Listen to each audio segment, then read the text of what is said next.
Welcome to the work session for the Pleasantville Village Board. Today is Monday, November 25. Nicole Yemi and I are here in person. We're expecting David. He's not here yet. Paul Alvarez is participating remotely because of a medical reason. So when David arrives, we anticipate all five of us are in the running or in the room. Paul as a face on the screen. All right. First item on our list is discussion regarding the lead line service inventory. We have also online Anthony Carr, our village engineer and superintendent of public works. Can you hear us? I can, Mayor and board and Eric. How are you? Good. Yes. So here we go. We sent out a bunch of letters and people have gotten them. Yes, Mayor. That is a quick snapshot to date for the project. I like it. A few words, but very true nonetheless. So to help facilitate the discussion, I worked with the consultant Wood & Curran to put together a presentation. They will not be attending, they being the consultant. So you have the pleasure of enjoying my company for the next 20-25 minutes to go through this presentation. It's very high level. It has some detail, but I think it's the appropriate mix of kind of an broad overview plus the level of detail that yourself, the board, and the village administrator need to make informed and educated decisions in the future based on what we know now and where we'd like to go with this. So, all right, you want me to share my screen or you will share yours? Mayor, I have it shared now. If you could all see, you should see Wood & Curran lead service line inventory and replacement presentation. Yep. Okay. We got it. All right. So here's the beginning of the slide deck. Cover, need no explanation. Okay. So if anybody can see my screen, I'm on the second slide. So what I wanted to do was pretty much kind of talk openly to a few points while everybody's reading what's on the screen and looking at the pictures, which I love pictures and illustrations. It helps me in my daily life still with engineering. So I'm a big believer in pictures, but as I speak, please feel free to interrupt, read the slide or do neither and just stare at the picture. But I can give you a quick overview of what a water main is and particularly what a service line is, because I think we all can start off with the basics that the water main is the pipe in the street that serves the public water supply, right? Each residence or each building, each property typically has one service line that serves their building, okay? And that service line, that water service line, is made up of different materials, which we'll explain in a subsequent slide, but just to kind of give a primer. The connection between the street and the shutoff valve that the water department, that the village is able to utilize if we need to turn water off for a replacement, an emergency, failure of payment, et cetera, is called a curb stop. You'll hear it as shutoff valve, curb stop, curb box. You'll hear a whole litany of words, but in the illustrative form, generally the curb stop, we'll go with that. It's situated right outside the front property line or side property line, depending on which way the property is situated. But that belongs to the village, so we can shut off that valve. And the reason why I'm kind of honing in on this curb stop is because that's the delineator and that's the marker between what we call the village-owned or public side of the service line, again from curb stop to water main, and then also the private side or customer side from the curb stop into the house. Now, again, this is just a graphic, but this is pretty close to what we generally have here in the Northeast, and particularly in Westchester County. We don't typically have the water meters outside unless we have a run of pipe from the water main to the building in excess of 120 feet. And that is in our code, chapter 179 for the village code for water. But generally, 99% of the properties are served with a water meter inside the house. So many years ago, back in 91, the EPA, US EPA, Environmental Protection Agency, had developed something called the lead and copper rule. And basically that rule was to mitigate, or at least attempt to mitigate, the presence of lead and or copper in the public water supply. And I know that, oftentimes we're fixated on lead, but believe it or not, copper could be just as corrosive and harmful as well to humans in higher levels, right? So there are chemicals that we add to our water supply called anti-corrosion control or caustics, you'll hear, but basically that is to keep all the bad stuff like lead and copper from leaching out from whatever service lines that we have throughout our system. And when I say leaching out, it's because over time, a service line, again, the pipe that goes from the street to the building, develops a coating inside the pipe. They call it a biofilm, but basically all the bad stuff gets encapsulated, kind of like asbestos in your garage. If you've ever seen it, it kind of looks white. And as long as you don't touch it, you're fine. Or you have to wet it and wear a mask, and it's a whole different thing. But the point is that most of the service lines are safe. And again, they have almost a natural coating inside, which is why you're not constantly being exposed to lead or other contaminants. It's only when water is turned on and turned off, changes in pressure, water main breaks potentially. There's reasons as to why that potential exposure could increase versus on a normal blue sky operation. So the lead and copper rule revision was an amendment to the original lead and copper rule, which I think was from 1991. The lead and copper rule revision came out in 2021 and basically said by October 16, 2024, a public water supplier, along with other entities, need to have a water service line inventory. They call it a lead service line inventory also interchangeably, but there's also a whole bunch of other things that go along with what is due by October 16th of 2024. So that kind of goes past the inventory, but we'll just stick with the inventory for the purposes of this discussion. So the inventory basically targeted 4 categories of a service line, deeming it as either lead, galvanized steel requiring replacement, and we'll talk about that in later slides. Non-lead, like copper or brass, or unknown, saying, hey, we have no idea what's on either side of this curb stop. We don't know this side, we don't know that side, or we might not know both sides. Again, we'll talk about that in future slides. So the goal of this service line inventory was to develop a 10-year plan, which is why you see under replacement, it's 10% of lead service lines annually, 10% over 10 years, 100%, right? So just, to start off, none of this has to happen tomorrow. Okay, so and we're very much on par with our regulatory requirements. We submitted the inventory on time, and our consultant has been engaged with us as far as all the noticing that we're going to talk about in subsequent slides. So service line material summary. So I just want to kind of go through this because this really kind of gives you a really good picture of kind of what's going on. So there's 5 columns, right? Service lines, and it broke it out into public side only, right? From curb stop to water main, customer side from curb stop to the house, the entire service line, self-explanatory, both components, right? And either side of the line, meaning public or private, right? So based on an initial desktop, go through the files, pull out tie cards, which tie cards are just really little cards that kind of tie off and show you where that shut-off valve is or other site features that may or may not exist presently. So of all the service lines that we documented, we found 24 on the public side only for lead, 4 on the customer side only, and then on 0 for any portion that was the entire line. So we did not encounter a lead service line so far based on the desktop analysis that has a full service line of lead. And then obviously this number here, this bottom number is the addition of the top 2. It didn't always work like that. The way the DOH has their magic 8 ball for an equation, I needed actually a Venn diagram with 3 circles with the consultant to understand how they actually categorize these 4 categories. But nonetheless, there's no Venn diagram in this presentation, so this is going to be simple math. But the next column over is galvanized steel line or a galvanized steel line requiring replacement. We had 24 on the public side, 16 on the customer, 6 for the entire line, and then the addition of those 3 rows equals 46. Again, not bad, because we have about 2,500 service lines in our system. Okay, non-lead. Now this is confirmed. We confirmed 254 on the public, 194 on the customer, 1101 of the entire service line, and then obviously 1549 is either side of the service line. So that means that could be public, that could be private, or that could be a combination of both. And then you'll see this asterisk down here. Service lines must be replaced by 2034. Again, 10-year plan. And then the double asterisk is that the material needs to be identified. So this is the most important column, because we know, and I mean most important from the sense of what we know today versus what we need to find out. I'm not saying lead's any less or more important than a non-lead line, but so we have 172 public side portions of the service line that we don't know what the material is.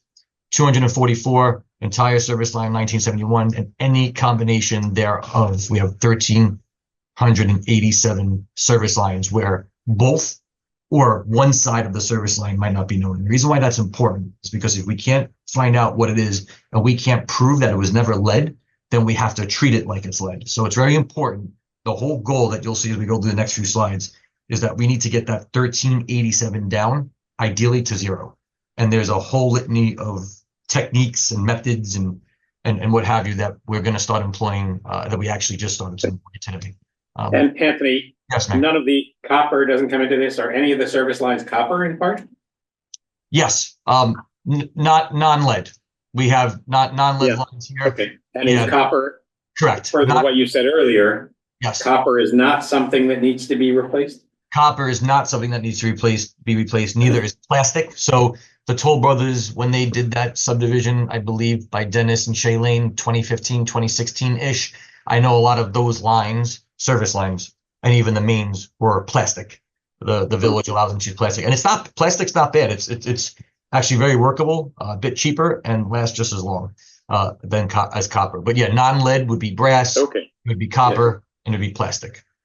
All right, so this is just a little bit of, this is a graphic that I think is very important because this is specifically related to galvanized steel service lines. One might say, well, I have galvanized steel, so I'm good. It's not lead. What do I need to worry about?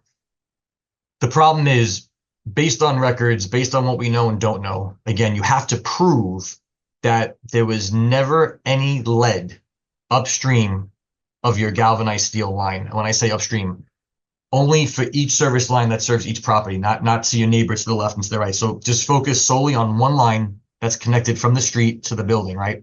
There's 4 different scenarios that the New York State Department of Health try to illustrate this, and I'll just run through them real quick. So the red means it's currently lead. You know it's lead.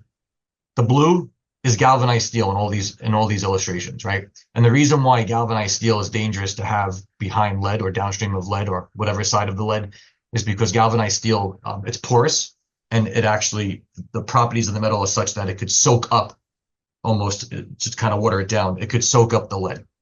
So anytime you have galvanized steel, you have to make sure that there was no lead in front of it. So there's a couple scenarios here that we can go through, but the first scenario here is, okay, it's lead. That means that this galvanized steel line, so let's say you own your house, right? You have galvanized steel here on the private side. It's lead on the customer side. That galvanized steel line has to come out. That's why they call it GSLRR, requiring replacement, because not all galvanized lines require replacement. If you can prove that you do not have lead now upstream of your galvanized service line, so Mayor, if you had galvanized steel line from, from the private, from the curb stop to your house, if you can prove that this is not lead now or never was, which is the harder of the two to prove, then you're good, and the galvanized steel line could stay. So second scenario is currently non-lead. So let's pretend this is copper, but it was previous lead at one point. How would you know that? You would know that with impeccable records that I can tell you no municipality has. So that's the second scenario. Copper now, but it was lead. So then you still treat it like this first scenario as if it was lead now. Third scenario is it's currently non-lead, right? So it could be including galvanized steel. So this could be galvanized here. One might say, well, okay, then it was a galvanized steel line. It was put in at the same time. If it was previously unknown, meaning you can't prove that it wasn't lead before with records, pictures, files, documents, then you have to treat it like it was lead. And then we'll go talk about a few different things later on that kind of could give a little bit. I'm just curious, what are you replacing these lines with? What material? These lines would be replaced with copper. Copper, okay. Yes. I mean, there could be a business decision to make plastic a viable replacement. But as of right now, the village standard, I'd say probably the 42 municipalities also in Westchester County utilize copper type K.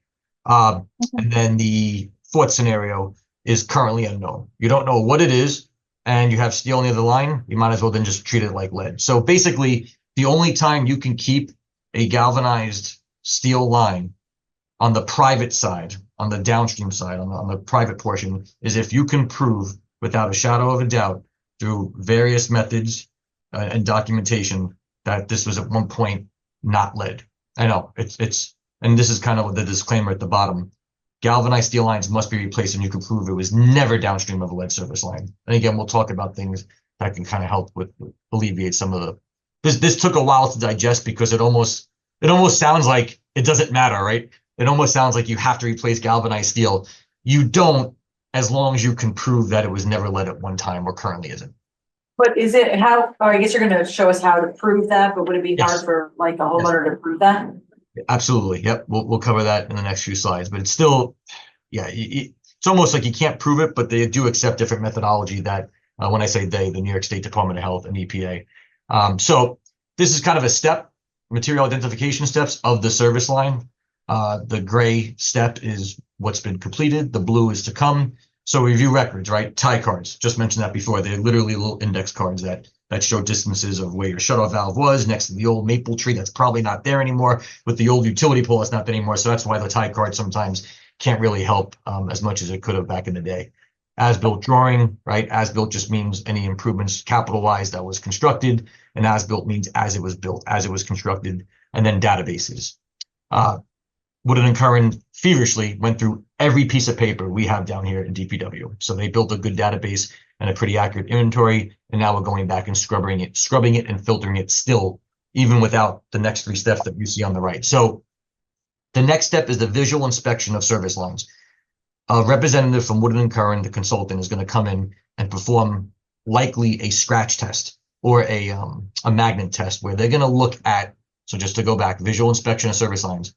This is only for the private side. So any private sides that we don't know, or customer owned sides that we don't know, right? So that goes back to this table here.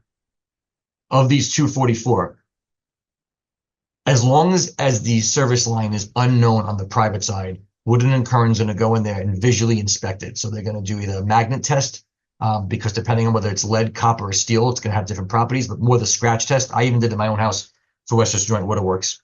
Fortunately, I do have copper on the private side, but if you scratch it, and I'll show you a graphic in a little bit too, it'll have a copper color, right? And if you So this would be scratching it where it has appeared generally in the basement. yes, where it comes up through your slab or it comes up through the Okay. wall, we're only performing, I'll call it the scratch test or the visual test on the Yes. private side only, and there's a reason for that, and I'll explain in a little bit why that's the case.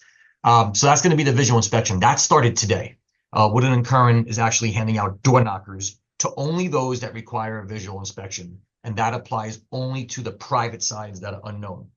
So they started that today, and we're going to know pretty quickly how fast each inspection goes and how fast we can whittle down the 244 private side only unknowns. The next step after Anthony, yes. just to, and you may not know this, is the typical unknown an older house? The typical unknown is a combination of homes probably between the 20s and 60s to 70s where we just didn't have good records. And you know, I've seen the records myself, and surprisingly, we do have records for almost every service line, but it only tells you the size of the line. No one thought at the time to put down the material. So it says 3/4 inch. Doesn't say steel, doesn't say, you know, obviously for the ones that do, Woodard and Curran recorded during the records review, but I couldn't believe the several ones that I pulled randomly that only had a size, because that just took the extra 5 seconds it would have taken to put an abbreviation of GAL or STL or copper would have saved, an unquantifiable amount of time and money. But after some date, 1970 something, it's highly unlikely that a house built after some specific date. Yeah, so the lead ban was put into place in June of 1986.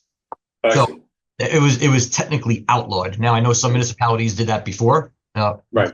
including Mount Pleasant, but June 1986 was when you had to stop using lead lines and lead solder. So here we are at the visual inspection of service lines, which just started today. I'm going to get to the public noticing that went out, but this is kind of an overview. Next after this is predictive modeling. This is a good tool where basically for the predictive modeling is they take a number of variables. So much like you said, Mayor, an age of a home, the homes around it, the material of the water main, the material of the adjacent service lines that you know in the neighborhood, and the model predicts what they believe the material will be, and it assigns like a % confidence interval, right? So obviously the lower the percentage means they don't know, or the higher the percentage, the model says, yeah, it's likely this was never lead and it was galvanized steel the whole time. So, and then sword fishing is another technique. We're going to talk about that. in subsequent slides as well. But what I like about these 3 steps here is they're not invasive. So they're not something that you're going to hear a term. Again, the lead service line inventory is a new thing for everybody. So we're all kind of going through uncharted water together, but you'll hear a term potholing, right? So potholing is a term where you dig like basically a 12 by 12, 12 inch by 12 inch hole around a water valve, right? And you look at what the material is on the house side and what the material is on the street side. And obviously, if that's in the middle of someone's sidewalk and driveway apron, you could see where, you know, the time, the cost, the inconvenience could add up and become an endeavor that would be a little bit more challenging to manage. So not to get off track with the sword fishing, but I wanted to hit up the predictive modeling one more time too. So basically, again, you'll see fancy words, right? Algorithms, statistical techniques, you know, DeLorean, flux capacitor. You're going to see all these things in here that quite frankly, this is a very new thing, predictive modeling. So it just takes a bunch of data. Again, building age, year a lot was subdivided, municipal codes, as much data as you can feed into it will give you a better confidence of what the pipe material likely is. And again, this is for the public side and the private side. So it's for the whole service line. And then sword fishing was pretty cool too. This is really, really, really new.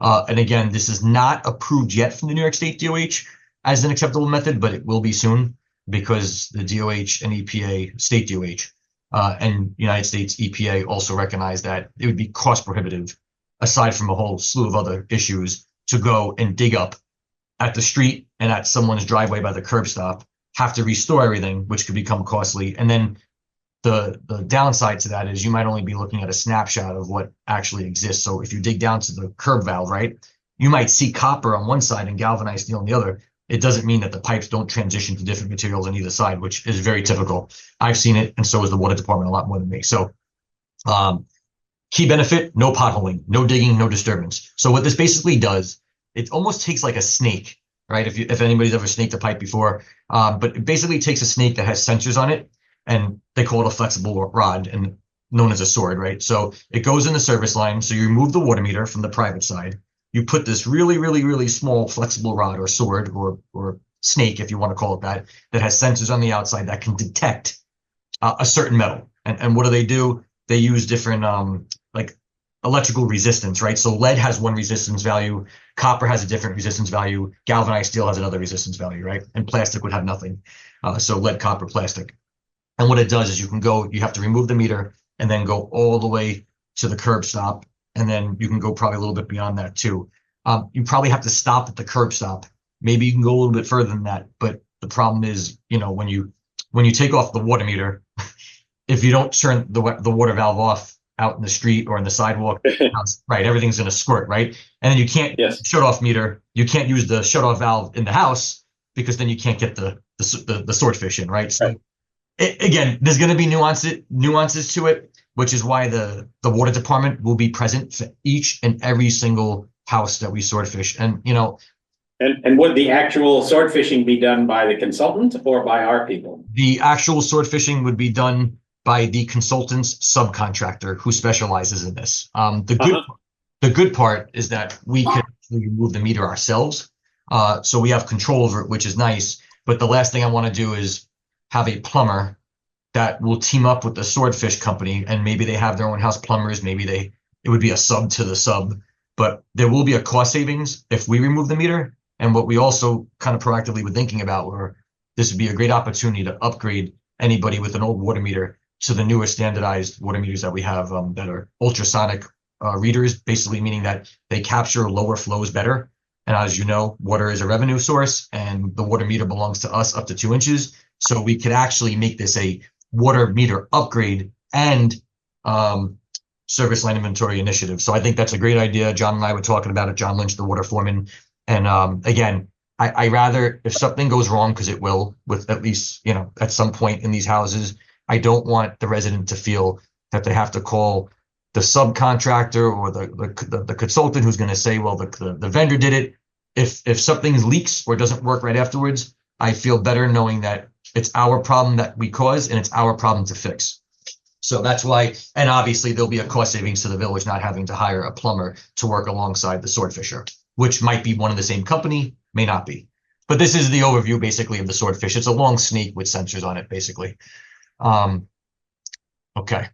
This is kind of a timeline, a snapshot of what we've done to date. So there's 6 public notices that are going to be sent out.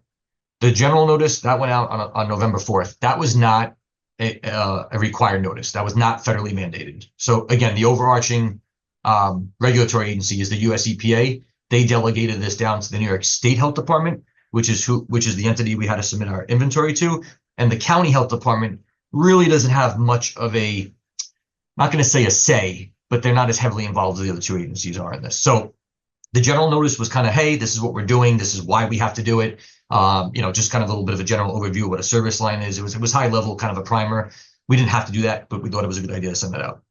The 3 other notices below it, the lead service line, galvanized, and unknown, were mandatory. I think they're called tier 1 or tier 3 notifications, but basically it says, hey, you records indicate that you have a lead service line, and we're going to contact you in the future regarding replacement and subsequent inspection. Okay, and the lead and galvanized, they're pretty much known, right? We have them based on records. There could be more of them in the system. We don't know.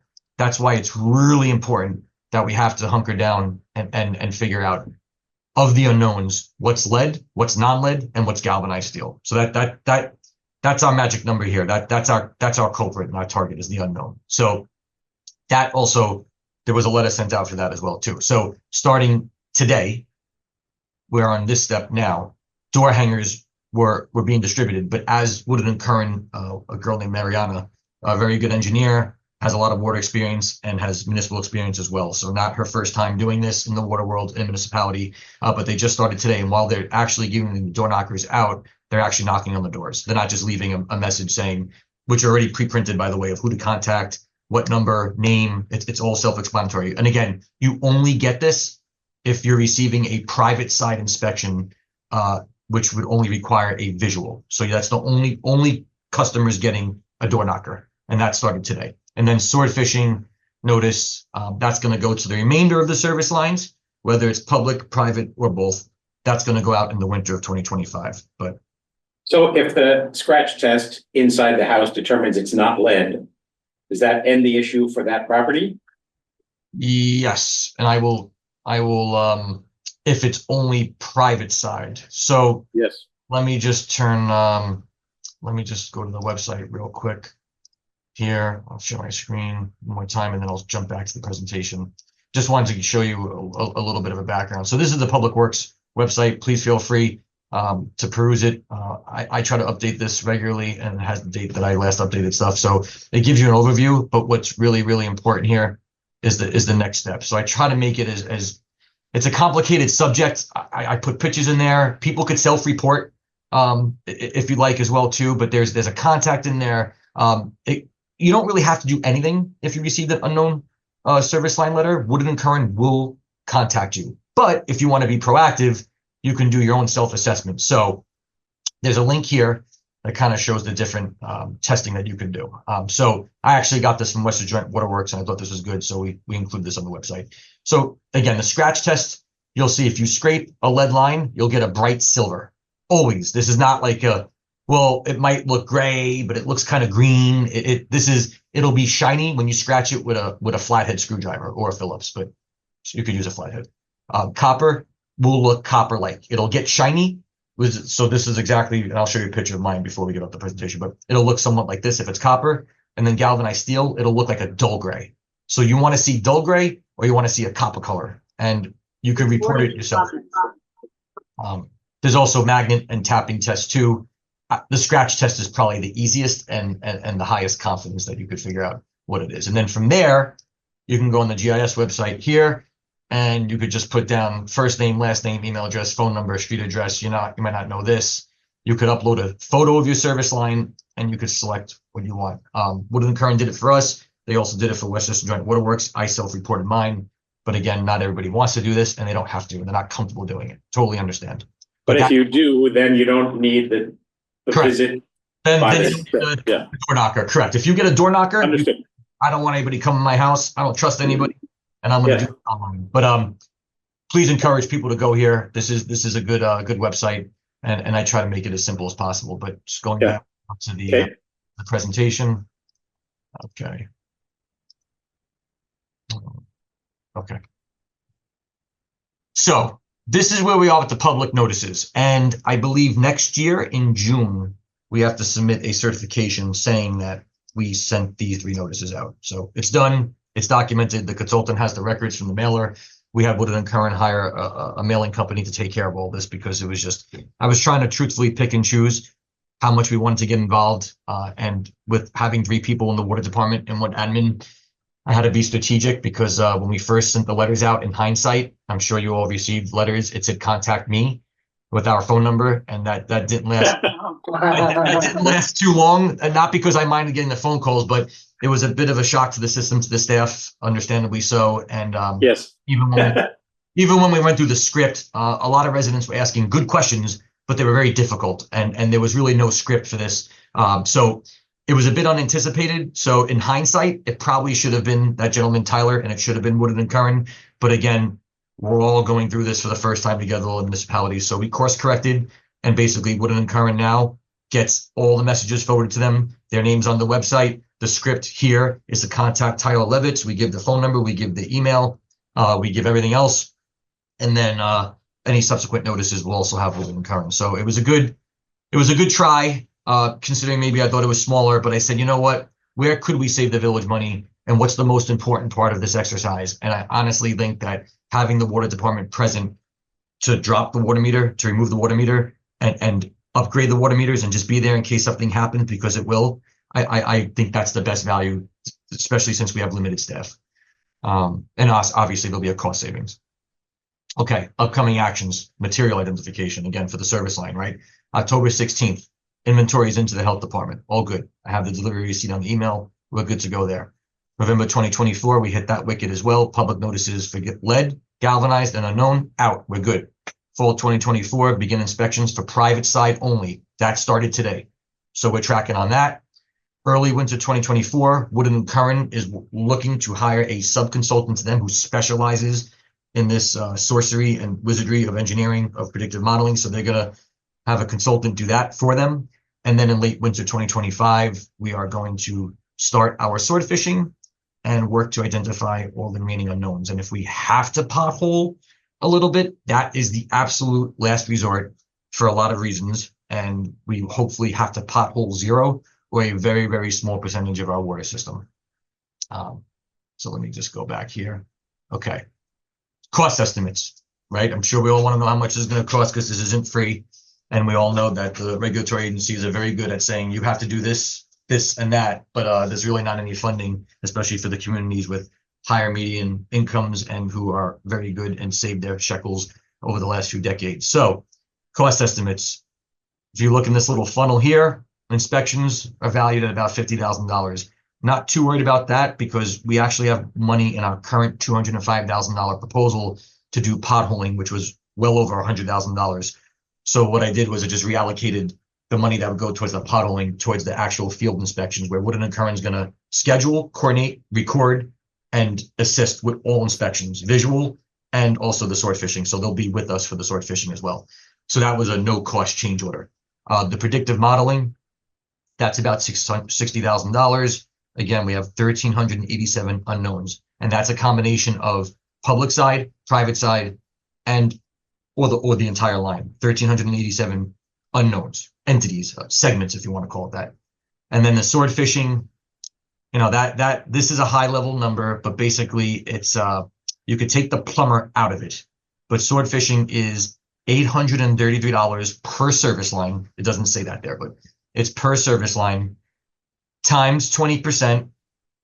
So we're assuming that you know, that 20% is a markup, right? It's a conservative markup, and then plus the unknowns, right? So basically you take how many unknowns, and then you have to multiply that by $830 per unknown with a 20% markup, and all these numbers. Yes. This is the village cost, the sword fishing. This is the village cost, because so the sword fishing is meant, and you're right, Mayor. So you figure that part out, is that the sword fishing is meant only for the public side, right? But what we're doing is for service lines where both sides are unknown, we could technically send somebody in now from Woodland and Curran and do a scratch test. They could tell us what the private side is. But since we have to go back there anyway and try to find out what the public side is, we'd rather not inconvenience the public and be in there twice. So sword fishing applies to only public side. But if you also have private side unknown, or i.e. the entire line, we're going to sword fish and do the sword fish and visual all in one shot versus go back and forth twice. But you have to swordfish from both ends because of the curb stop valve? You have to sword fish, right? So the sword fishing is only intended to go in from the private side. So what we're going to do is, right, you shut off the curb stop and you can pretty much go up to the curb stop, but they might be able to get a little bit past there, depending if you leave the valve cracked. You know, they haven't really solved that part of it yet, but the sword fishing is for the public side. So you don't want to go and do the main because you can't, right? The only way you can go into the You main, have a way in. correct. You have to dig over the water main, find out where your service line connects in the street, and then send it that way. And that's just not, you know, and then you got to disconnect the water main. Yeah, That's never going to happen, right? So you got to do it from the private side, but they might be able to do it in such a way where you can crack, like you can close the valve almost all the way, right? So where maybe you have a trickle, you do it. Remember, the sensors are picking this up really quick. So you get in, get out, maybe you put a bucket below. These are details that we're talking about right now that quite frankly, so it's so new that nobody really has the answers yet. But in either case, yes, you do swordfish from the private side. It's to get to the public side, even if it's just a little bit. And again, the health department and the EPA understand that you're not going to be able to swordfish from your basement all the way to the connection in the street where the service line meets the main. It's just, you know, this is they're actually offering flexibility now because they realized how cost prohibitive and almost impractical a lot of this can be. So Mhm. 350. Can I ask you another question about the predictive modeling? Yes. In a circumstance where, you know, we've got all these tools, does the predictive modeling say, okay, we have 3 houses in a row that are all built in 1925, and for which there are no significant renovations, and we know what the story is for house number 1 and 3, but Yeah. not 2. Does the Yes. predictive modeling say we think we know what 2 is Yes. because we know what 1 and 3 is? Yes, because it'll give it'll assign And a confidence interval. So it'll tell you 67% confidence that house 2 is all galvanized steel. Just making that up. okay, and what level of confidence means we're done and don't have to pursue it further at that location? I would say there's no published guidance on that, but from initial discussions with the consultant, greater than 50%. Okay. Right? Kind of makes sense. So, but I know what you're saying, right? Is 2/3 much better than 51%? I don't know. But you're right. Yeah. All right. An acceptable threshold. And right now it's greater than 50%. So $350,000, again, that buys you the visual inspections, although that's handled with some existing money right now. But an all-in number, not including what we have now, is about $350 for the predictive modeling, the sword fishing, and the visual inspections. This is everything except potholing. And again, the village water department will assist. Okay. So at the end of spending that money, the number of unknowns is now pretty small. Yes, we hope. It's Woodland and Curran has had a lot of success in other municipalities, not in New York yet, but in Massachusetts and I think New Hampshire, where they got their unknowns down to 20%. And almost every scenario, every locality, they got the unknowns down greater than 50%, so less than 50% unknowns. And several other municipalities, they were to get down to 20%. They're very confident they could whittle down that number. So I think that's a good that's a good indicator that I think we're in good shape. This is the upcoming actions, kind of just on the horizon. We have to put this stuff now in our annual water quality report. Again, nothing for no change to our normal operation. It's just an extra little bit of verbiage that the county health department, who's very involved with the annual water quality report, they'll probably feed us the language that they want put in, because they'll, you know, we do our report, we give it to our reviewer, Diana Ramirez. She's very good. And then she'll make little tweaks every year for us and say, hey, make sure you include this because the lead service line. So that's not a heavy lift. That's easy. 2025, likely second half of 2025, Woodland and Curran will have, for myself and then for the village administrator and then ultimately for the board, a draft replacement plan, LSL lead service line replacement plan, and that'll be for 10 years that you have from 2024, because the clock started October 16, 2024. So that's how they get 2034 to complete the replacement plan. And again, that's 10% of the service lines annually need to be replaced. And again, the replacement plan is not even conceptualized yet because we have to wait until we knock off the private side, the visual inspections, and then also the unknowns. Then we could start talking about a replacement plan. And last, but certainly not least, I know Eric would appreciate this slide, and Mayor and Board. This is, okay, well, okay, so there's a lot of little things going on here. But I could just kind of explain it if you want and give you the high level. So there's 1,143 public site unknowns. And again, Mayor, to your point earlier, why we're focusing on that is because as of right now, and this is a policy decision that goes above the pay grade of Public Works, is if the village decides in the future, they may or may not want to subsidize the private line replacements. They might want to do all of it, none of it, part of it. But right now, these expenses that you see on the screen only includes public side. And we know that number. We know that from the prior summary slide in there. So we know we have to at least do our end. So what this pipe is pretend it's just the public side, right? And the curb stops here. So this is just a high level budgetary cost, assuming $5,000 per service line for replacement, which is about right. If you're in the street and it's only our half, $7,000, that's a good number. So what these numbers on the side mean, and we could start off with the lowest, 3% of unknowns, 3% of unknown lead is current percent of the service lines. So basically, if we're able to get down to only 3% of unknowns, it would cost the village $172,000 over 10 years. This is a 10-year cost, just so you know. So if What we're does unknowns mean in this? I'm sorry to interrupt, but what does unknown mean in this context? Unknown lead means that if after all of our investigation, the sword fishing, the predictive modeling, the visual inspections, whatever we're left with, potholing, whatever, after we've thrown everything in the kitchen sink to try to whittle down our unknowns on the public side, if we still can't if we're so good and we figure out what 97% of our unknowns are, and we're only left with 3 where we truly can't figure it out, that means you have to assume it's lead, and that means that you have to replace them. So, that's almost like a perfect scenario, right? So this number. Yes. And this just applies to the ones that we don't know about, right? Because there are some that we know are lead, right? Yes. This only applies to those that we don't know on the public side. So between the water main and the curb stops, that only applies to this segment right here. The system owned, the village owned, does not include anything on the back end. Okay, so if we're good, and let's say we'll just jump to the 50%. If we can whittle down our unknowns to only 50%, if we get 50% figured out, you're looking at $3 million over 10 years. And if we can't figure out anything, which is very unlikely, then it would be a $6 million cost. But I asked the consultant to kind of go from 100 to 66 to 50 to kind of show you 33. We believe that we can live somewhere here to 33 to 50%. And that's being a bit conservative. Woodland and Curran is optimistic. They can maybe get to 20, but optimistic and realistic, we all are. I personally think, based on what I've seen so far, we're going to hover in that 50 to 33% range. We're definitely not in 100. I think we could do better than 66. So I would say $2 to $3 million in today's dollars. Obviously, that's going to change in 10 years, but not getting into a president. And would those replacements be something? Would some of them be done in-house versus outside contractor, or that's unknown? Sure.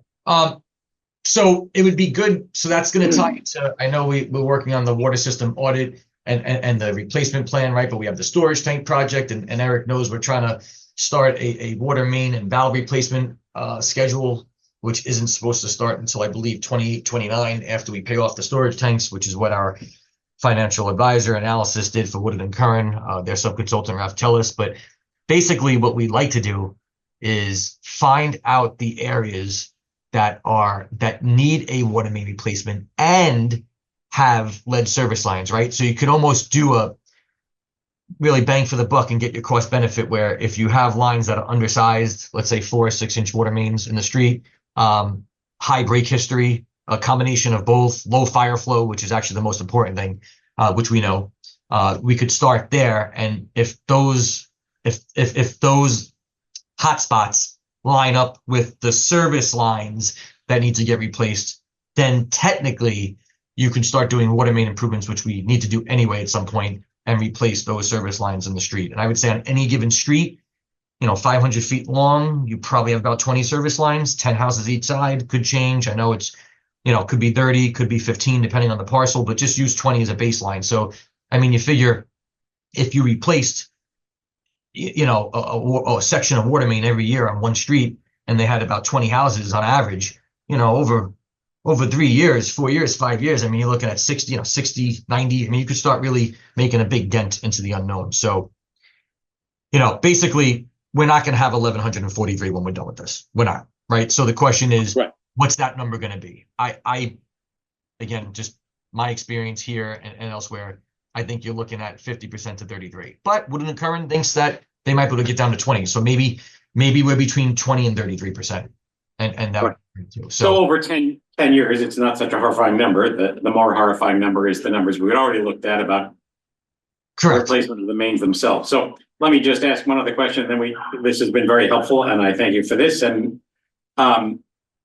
we will post this, I assume, and invite people who are interested or confused to look at it.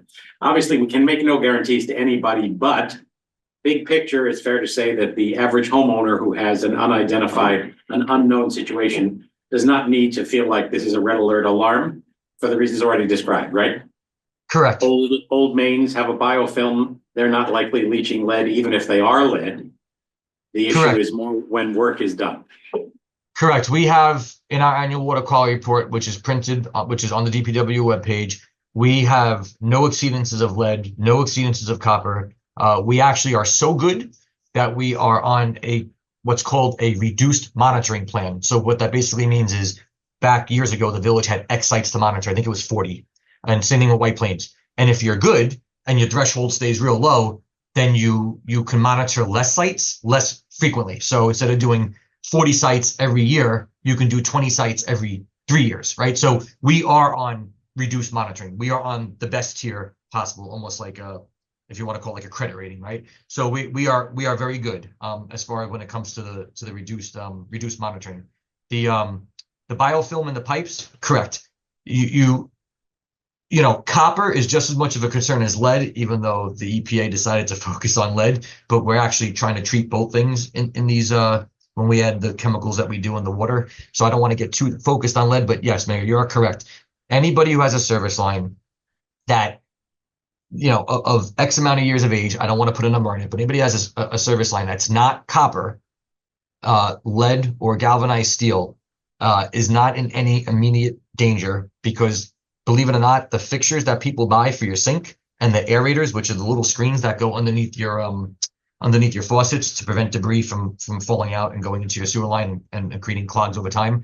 Those fittings, those brass screens, and sometimes the kitchen and bathroom fixtures you buy from Home Depot, if it's not marked lead free or BPA free and lead free, a lot of them use lead, to be honest with you. And that's why sometimes we'll sample in there and the hits will be 20 times 20 times what's allowed. So it's really important when you do buy things from Home Depot, Lowe's, just make sure that it has the sticker and that it's a non-lead product. Otherwise, believe me, there are components of it that have lead. And I can't speak to the health part of over time, will you get sick? Some people may, some people may not. But yes, for all intents and purposes, the village's water is very safe. It's closely monitored every year. We've had no hits and we're on reduced monitoring. So we have no reason to believe or have any major cause of concern.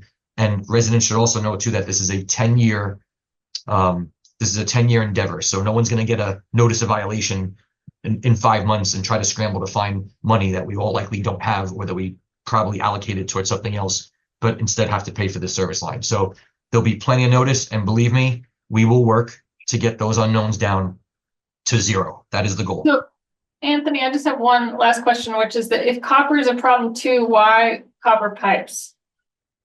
Well, copper is not a problem copper is readily available material. It's workable. It's not brittle, right? So the other alternative is plastic. Plastic is good if it's not seeing sunlight, which these wouldn't see, right? But the thing is with plastic, it could burst. Plastic is, it's kind of preference on the municipality, but no, the reason why copper is an acceptable material is because the water supply puts anti-corrosion and caustic in there. And again, maybe the EPA selected lead because lead's known to have more harmful effects at lower concentrations than copper is. I'm just saying that copper could be a contaminant, but why it's put in there, it's because it doesn't leach out as quickly as lead. The effects at lower concentrations are not as, I'd say, severe. And the chemicals that we add in, they treat the copper. They prevent corrosion in the copper. Right. Okay. All right. So this is very helpful. This is going on all over the country, right? Yes. This is Every state in federally the mandated. country. Every community water supply, I believe, greater than 50,000 persons has to do this, and they're even trying to get trailer parks and other small kind of non-transient communities, they call it because we're transient, non-transient, to do this. But yes, this is federally mandated. Everybody has to do it. There's no exceptions. There's no waivers. There's no exemptions. But they have started laxing things. They have started allowing other methodologies in there. So that's pretty much where we're at. There'll be more to follow. There'll be plenty of notification. We kind of learned going through the first round, maybe what works a little bit better. And I think we have a great battle with them right now as far as what's expected from staff. Woodard and Curran's very engaged. They've been doing phenomenal. I can call them pretty much any time of the night, and which we had to. We changed our voicemail message down here for DPW for after hours to also give the same information about who to contact, check the village website, who to contact from Woodard and Curran, a name, a number, an email. So we're up to snuff. We had to make a few adjustments along the way, but Yeah. we're definitely on All right. the righteous path. Very much appreciated. You got a lot going on at the moment, sir, and we appreciate all the work you're doing. So, Thank you, Mayor, and I appreciate all it. right. Got to be part of it. Okay. Thank you. And Thank you, Anthony. Right. All right, right. Mayor, Board, have a Thank good night. Eric, take care. Alyssa, take care. Thank you, Night. Anthony. All right. Sorry. you All guys right, had to pool wait people. so long. We're gonna fill the pool, and we know what the service line to the pool is because we're building it now. So I heard skepticism from a resident, whom I will not name, about the likelihood that the pool is gonna be open for the summer season, but my impression is that we're on schedule instead, Okay. right? Don't know where that's, So I skeptical. no idea where that's coming from. They're on schedule right now. Come on up, Mike. Then you All right. it'll be easier. All to right, get- Mike, do you need me for moral support or you're good? No, I'm good, Anthony. Yeah, All right, take care, everyone. Have a good night. thanks. Yeah. All right, thank you, Anthony. Welcome, Mike Newman. Welcome, Jim and Troy, our Pool boo. pool people. PP. All right, Mike, so we're starting to puzzle out the question of what would be the appropriate pool fees Yeah, for our new pool. yeah, and it's not as cut and dry just because, we're gonna go back to, I assume we're gonna go back to a village rate and a non-village rate, which we have not done, so. Right, so and just trying- to be clear, in case someone was listening or watches later, in recent years, we've charged the same amount for folks who live in the village versus folks who live in the school district or 10570 but are not village taxpayers. Or even outside. Right, or even outside. Years back, we did have a differential there, and the notion behind that is that village residents are paying village taxes. Folks in the school district, for example, outside the village are not paying village taxes. And now that we're investing in this new pool, everybody who lives in the village has already made a substantial contribution to it. And therefore, we need to reestablish the differential. We very much hope non-village and school district residents will continue to participate. So And with Peter, that- also just to also add, just because a lot of people compare, the town of Mount Pleasant does have these different rates to the pool, correct? So I think it's important to know Right. that the other way around, their fees are more for village residents. So For sure. If you live in an incorporated village within Mount Pleasant, you pay quite a bit more for the very same reason. so we're not doing something out of unusual. If anything, this is the way that is. We do pay taxes to them. just- Correct. Correct. Exactly. So that just that's why I'm more stating that this increase is actually what is essentially the norm because of the tax base. That is true. 2016 was the last year we did village, non-village rate. And honestly, part of the reason for that was we were obviously had an aging pool and we were making improvements and we were seeking to build membership. And I think we were largely Absolutely. successful. And Yep. now we're rolling out with a brand new pool. So. All right. So So, let me share my screen if you think Yeah. I should here. so I put together a number of options based on our rates, and the mayor, you also contributed one of these options. Basically percentage increases, and there's a number of different things you can do. So I looked at percentages, I looked at Mount Pleasant rates, I looked at Briarcliff rates, and just trying to, so there's about, from what I could tell, I went through about 50% of the membership. So my guess is about 200 memberships, either a family, senior, or individual. 200 of them are non-village. Mhm. So how many of them are we gonna lose because they're gonna pay a higher rate? 200 out of how many? You said there were- 700, On page 2, right? 700, Oh, oh. Oh, I see. 700 and- Okay, yeah. 12, 758 memberships. Right, I see it now, sorry. So it's a guesstimate of about 200 members that Yes. may not come back or will have to make a decision whether they want to pay more. My hope is they've been coming, we've been getting through these last couple of years. We're going to present this nice brand new pool. They'll still come with us, even though they're going to pay a higher rate. It's tough to compete when they can pay the resident rate in Mount Pleasant. Mhm. Although So- that has still been higher than our resident rate, right? Historically. Yes, so as of 2024, Mount Pleasant's resident rate, they do an early bird, it's 6:15 early bird, 7:65 after the early bird. Mhm. Their village rate is significantly higher, it's 879, and their after the early bird is 1,003. And those non-village rates, that's fairly common, Briarcliff, for example, I know the pool committee did their own research, that's kind of what I'm going off as well. Briarcliff's school district rate is significantly higher than their village rate. Mhm. So, I don't think we're gonna be doing anything drastic for other communities, but it's also, we don't wanna lose those members, so trying to Right. find that happy Well, maybe place. we'll get some new members from the village as well. I Right. mean, it's hard to predict, but. Right, Yeah, know. I I mean, mean, the goal is to membership's keep been strong. everybody, inevitably, people make their own choice, but right, I mean, like we said earlier, the mayor, membership has been strong the last couple of years, best I've seen since I've been here Yeah. about 10 years, so, hopefully we can continue that, I don't see why we wouldn't with a brand new pool. Mhm. So again, I laid out a number of options. And then on page 2, I focused on option 3 and 4, just showing you what the potential increases were gonna be. With option 3, I took our rate, our current village rate and our non-resident rate. This is option 3 I'm looking at. I increased the village rate by 35% and the non-village rate by 20%. And that gave me, and I showed you the early bird option on that option as well. But 600 for a family, 650 after the early bird, 300 for an individual, 325 after the early bird, 100 for a senior, 125 after the early bird. And then next to that is the non-village rate, which would be, we could decide to do an early bird or not. I'm not opposed to it, but that's really, I don't think that's the end all be all right now. But their rate would be 875 for a family, 405 for an individual, 145 for a senior. And that's Can you remind non-village. us what the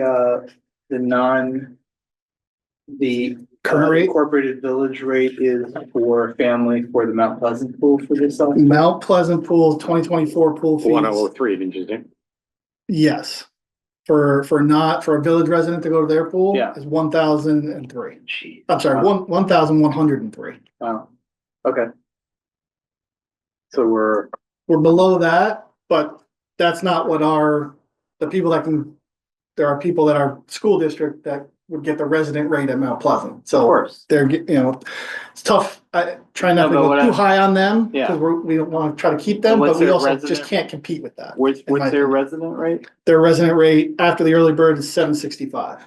And those are last year's numbers. that Last year's likely go numbers. Off a bit. They may. Yeah, well, and the other thing is I don't personally think we need to compete with that because likely the reason that they're looking at the village pool is social and not amenity based. Yeah, I would agree. Yeah. I just didn't want to ignore that completely. Yeah, Yeah, no, yeah, you yeah. shouldn't ignore it, but I was actually more interested in knowing that to know the resident rate for Pleasantville villagers versus the resident rate for Mount Pleasant ex-villagers and how those compared. You know what I'm saying? Yeah. Yeah, I think, I mean, another thing obviously that we're balancing is some degree of fairness with respect to the cost of the new pool, right? Because there's definitely concern about that, concern about tax increases. And there are people who live in the village who won't benefit from the pool, but will be paying towards Right. the replacement. And So how so, old is their pool? Mount Pleasant? They I replaced it like don't know 20 that. something years ago. Yeah, 20-something years, Yeah. but I mean, it's a much bigger facility. No, I know, I'm just curious. I mean, it's obviously attractive to some folks because of what it is. Yeah. Other folks, not so much. People What it is, make their own choices, and there's certainly some people who join both. Do I recall, Troy, your family was one of them? Several years ago, yeah. All right, but now you're 100% P-bill, right? So again, we could play with a number of different options, the numbers, you can mix and match. I liked option 3 and 4. And basically, on the second page, I kind of broke down what that potentially could look like as far as an increase in revenue. And basically, I took our current membership. I took 200 of our current memberships, took out minus 100 completely, so just, I'm probably over projecting, but say 100 of those are Mount Pleasant people and they're not gonna come to us again. And then I took that extra 100 and I put it towards our non-village rate and kind of broke that down to try to see Mhm. what kind of numbers that would look like. So essentially, each option is pretty much the same. It'd be, and this is just membership, not guest fees and everything else, and other Right. things I would be looking to do with this pool. So we'd be looking at a revenue of about 332 in option 4, which would be an increased revenue of about, from what we currently are, I believe is, 50,000 there? yeah. does that do anything to offset the tax increase? Well, the tax increase, well, the debt service is gonna be about 410 to 430 a year.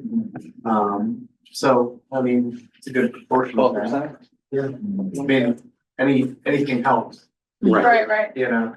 So it'd be additional 50 for membership, but, probably closer to 80 after Mhm. everything else that as far as money coming Yeah. in revenue wise. Yeah, with, And we're looking to try to do some other things. On page 1, I have a couple other options that members have asked us about, which would be a caregiver membership, That's a good idea.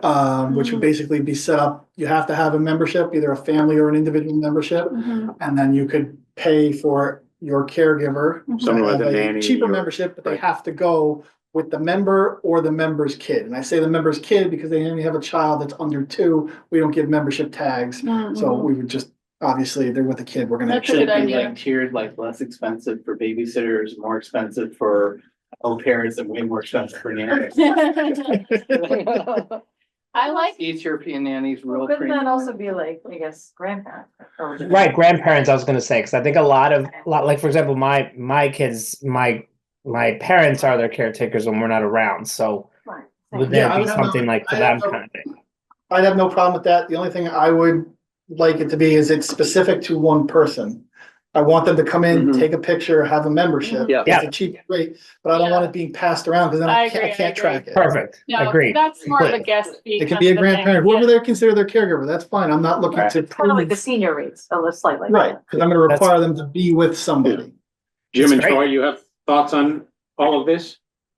And I have a couple thoughts, you know, well, okay. Yeah, come closer just to make sure you gets picked up on the mic. Pull up a chair. My, Jim, come on. Oh. There's gotta be a loose chair there. There you go.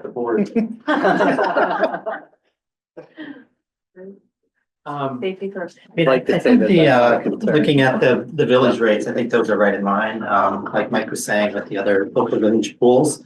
I think my only concern might be that non-village rate might be a little bit steep. For a few different reasons. One is, so the gap between the village and non-village for a family is $275. And for village residents, they're paying an extra $170. So I mean, one could use that 170 as the guideline. in some sense, but then as a comparison as well, and maybe this is saying that it's in line, but I worry that we could get a little bit of competition.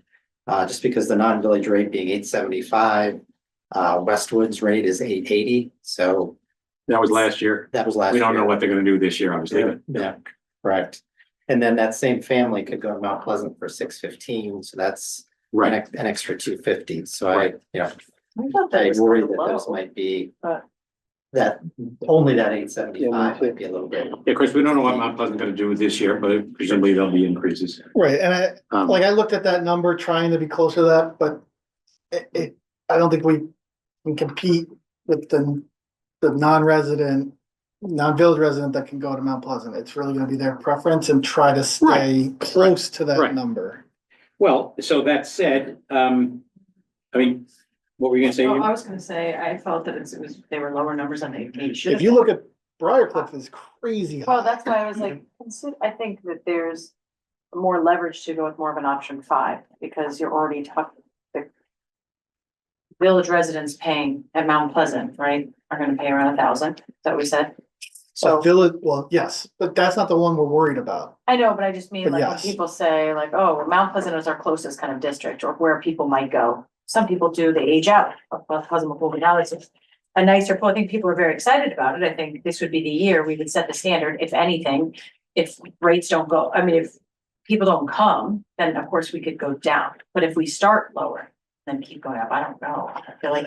Well, that was my thought too, is do we want, I think we want to pick a number where, in the next 3-4 years, we're not looking to try to increase these fees. Right. Where we're trying to, so I was trying to be in the middle, but I do, I mean, How about if we the- went to option 5, where a family school district outside the village is paying 102.5, Yeah, that's $400-ish more than they could pay at Mount Pleasant.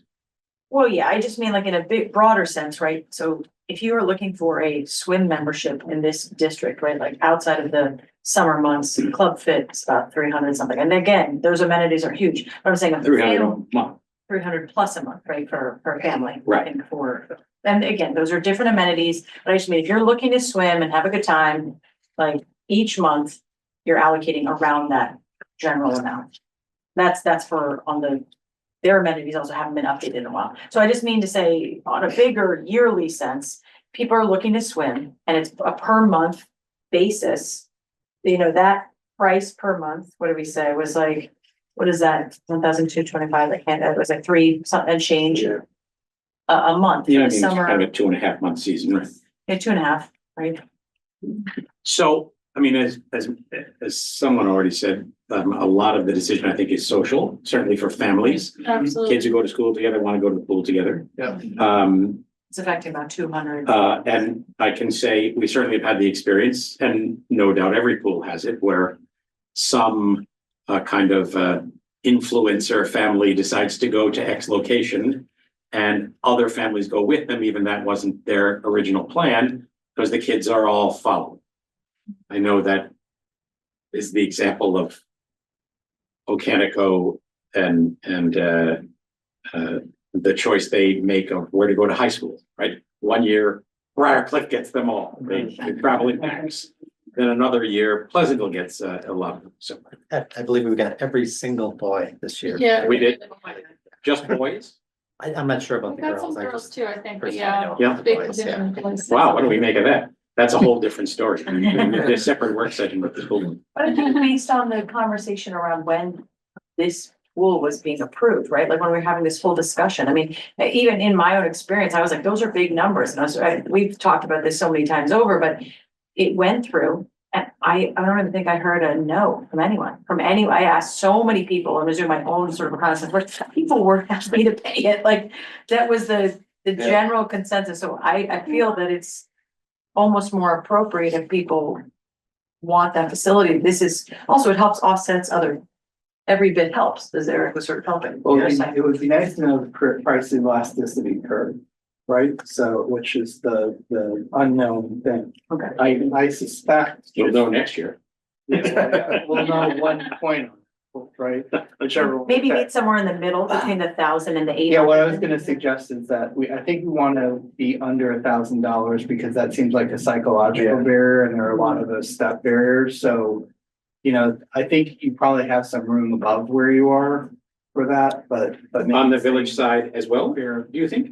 on the village side, I think you're probably closer to where you wanna be. You Yeah. know, whether it's $20 more, $20 less, I don't think that's gonna really have any significant effect. And just but- for Yeah. reference, 2016, the last time we did village, non-village, the non-village rate for a family, early bird was 600, 650 after the early bird. And how much more was that than the village rate?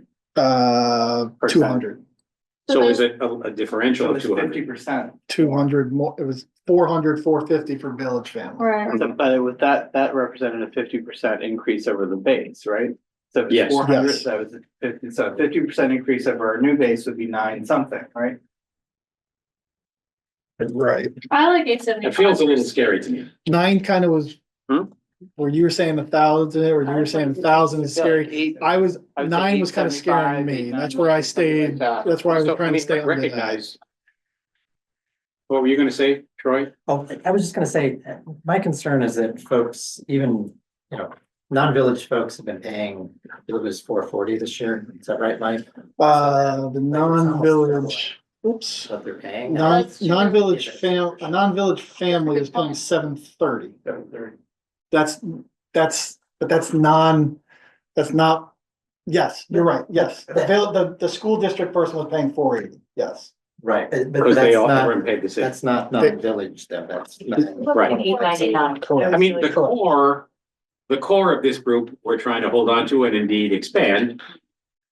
Are school district residents largely driven by kids wanting to put together. We're talking about But just- 200 families, Right. right?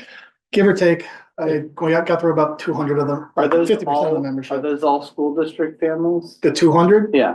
those would be, yes, not outside, it was just, Do we sell to outside? Yes. We do. We How many of had- those are there?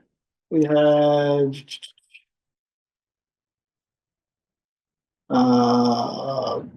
Outside, we had 85 memberships total. I sort of feel like that should be 3. I'm sorry, rates, not 40 2. 48. What were you gonna say, Troy? Well, what I'm, I think most concerned about are the 10570 residents, I guess are the school district residents who are non-village residents that have been paying 440, Yes, that then get their rate close to doubled. To me, that's it's a big deal. Yes, I agree. big number. Can we meet in the middle of like an 899? Well, so, I mean, that doesn't do much for us. But he's. You know, 20 bucks one way or the other. I think, I'm going back to what David's saying, where I think if there's some psychological element to that where, you know, it's gonna be an increase anyway, you know, like in any matter, and I think that people are perceiving that, you know, it's not necessarily that the $20 or, you know, there's the psychological element of what rate, when rate hikes go up, I think people are gonna look at it and say, it's more, it's a lot more, but honestly, when we were even talking about the pool and okaying the pool, people were like, that's okay. So that's what I got from almost every single person I spoke to. They were like, we want a pool, we don't care what it takes. Like, I mean, I was overwhelmed by that, I so. mean, Yeah. your survey says about 60% are willing to pay over 600. I mean, the numbers dwindle as you get higher. That doesn't now specifically talk to the And that was non-village people or. A couple of years ago. Right, If we add the 170, that's 820. And then I'm also thinking about the fact that there are people in the village who, But that's the wrong number though, I think. So we're not adding 170 on to the. So what I'm talking about are the people, the non-village folks that have been paying the 440 or 445. Right. So 170 on top of that. No, it shouldn't be on top. no, I'm It should talking be on- 170 on top of what the It's- village Oh, I'm sorry. residents are. Which paying. would be, I mean, there would be some intellectual basis for that, right? So, It's but like- then there are also village residents who will not be going to the pool and who will have an increase in taxes. Yeah. And will not benefit from the pool. So I kind of feel like that has to enter into the calculation a little bit as well. Meaning Meaning it should be non-residents should pay a little more than the a actual little bit differential. more than the differential. I Yeah. don't necessarily, whether we're talking about an extra, the same amount that you have in option 3 for school district people, or, you know, like $50 more, I think it's in the range, right? And it's just, if I knew how they would respond, it would be able to know the numbers. I don't think it's a moral issue. I think it's like, once you get to the point where they're paying their fair share, then it's just a question of where's the price sensitivity. But I do think that it would make sense to have a third price for people who don't have children in the school district, who are completely I outside don't of know our. if I agree with that. It's also what Briarcliff does. They That's do. what Briarcliff does? Yeah. They have 3 different categories. Maybe those Yeah, are they kind do. of. Who have children but are not in the school district, is that you mean? I'm just They saying have a anybody village who- rate, a non-village school district rate, and an outside rate. And Right. do you have That, those? I talked to them, Yeah. there's no You don't good way to disclose it. check that. So what I basically, I would have to do, especially year one, Yeah. is I gotta have everybody come in and prove. But why, Why they're Everybody. coming in for a picture anyway, but right? why do we care? Not people that have been members. Why We do only we care update about that? pictures. I mean, it seems to me that the issue is purely a village taxpayer is contributing to the bond cost. A non-village taxpayer isn't. No, we're trying No, he's to, Well, talking hold about, on, but hear me out. okay, So, sorry. so someone is in the school district but outside the village is from that lens in exactly the same circumstance as anybody outside the village, right? Except there's a different lens, which is the lens of the Pleasantville Village resident who is paying for that for their children to be with their friends.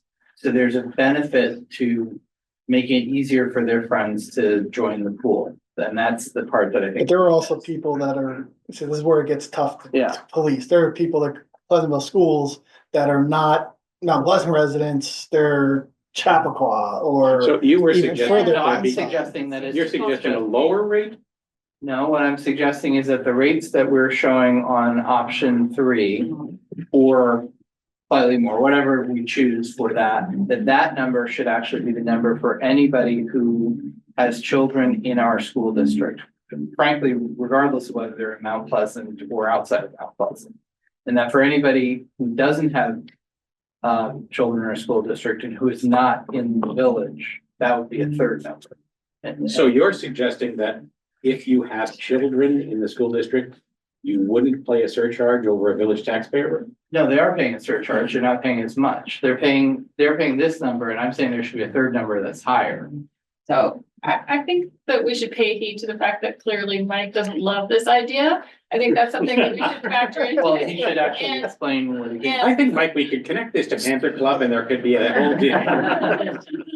So I did see that Briarcliff had this and they have the 3 rate and it's significantly higher. When talking to them, basically everyone comes in again to them so that they can prove.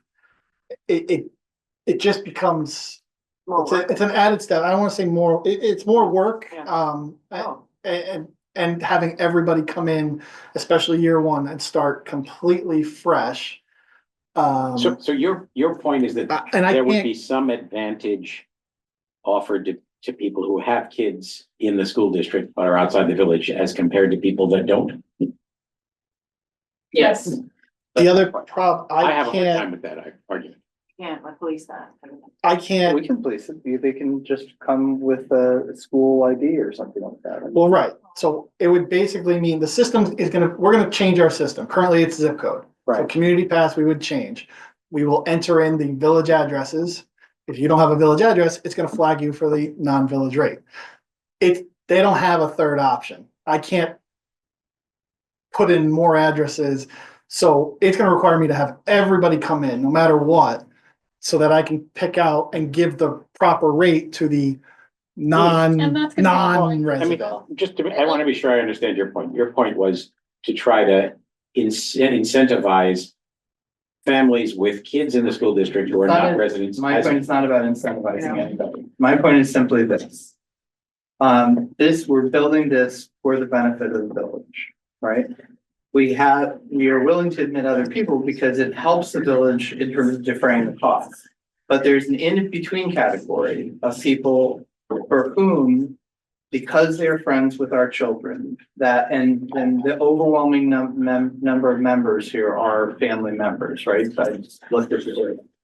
Because they're friends with our children, there's an extra value for the people who are paying for the pool to have the ability to have our children's friends there. And I think that that is worth something. Okay, so, but just to be clear, those people in that category, friends of a Pleasantville taxpayer's family, So friends, Who are- I mean, schoolmates. schoolmates who are outside the village, you're suggesting would pay a modestly lower rate than people who have kids hypothetically who are not in the Pleasantville school district. Who are also not in Pleasantville. You're saying those 46 memberships that we have that are completely outside, Would so we pay have a some members from third Yonkers, their grandparents, they joined. Yeah. They're gonna pay a significantly, another third rate, which Another I third understand, rate, that's that's what what I'm saying, Briarcliff does. It's not. My concern is it's very, That's very tedious. it's tedious, it's time consuming, even the Mount Pleasant stuff. I'm asking for school IDs, how, Look, I mean, I have It's only imagined this. 45 memberships too, like, it's just not worth all the hassle, and I think that we're gonna. You know, it's already gonna be a bit of a pill to swallow that the memberships have gone up for people who are in the school district who are not in the village. Then we layer on top an additional administrative hoop that they have to Look, jump through. The 45 number is the best argument against it. Okay, all right, I'll use that one. But I also think that, I mean, I was always imagined this as a pool that welcomes everyone. And in our new fees, create some fairness for people who've already paid for part of this versus people who haven't. Yeah. And I wouldn't go any further than that about, do you have kids? Do you not have kids? You know, it is a couple that wants to Right, join but- as two individuals, would they remember- pay more? Remember that we're not fairly pricing this for people outside the village, because the reality is, to do that, we'd have to charge everyone who's outside the village in Mount Pleasant some fee. Right? Because everyone inside the village, whether they use the pool or not, is paying some fee. Okay, but in the end, the user fee, it would not be. I understand the point about the $170 differential perhaps being insufficient, but there would be a certain logic to saying, okay, family X in the village, you're paying $170 on average. And family outside the village, but in the school district, you're not, so your price is $170 more.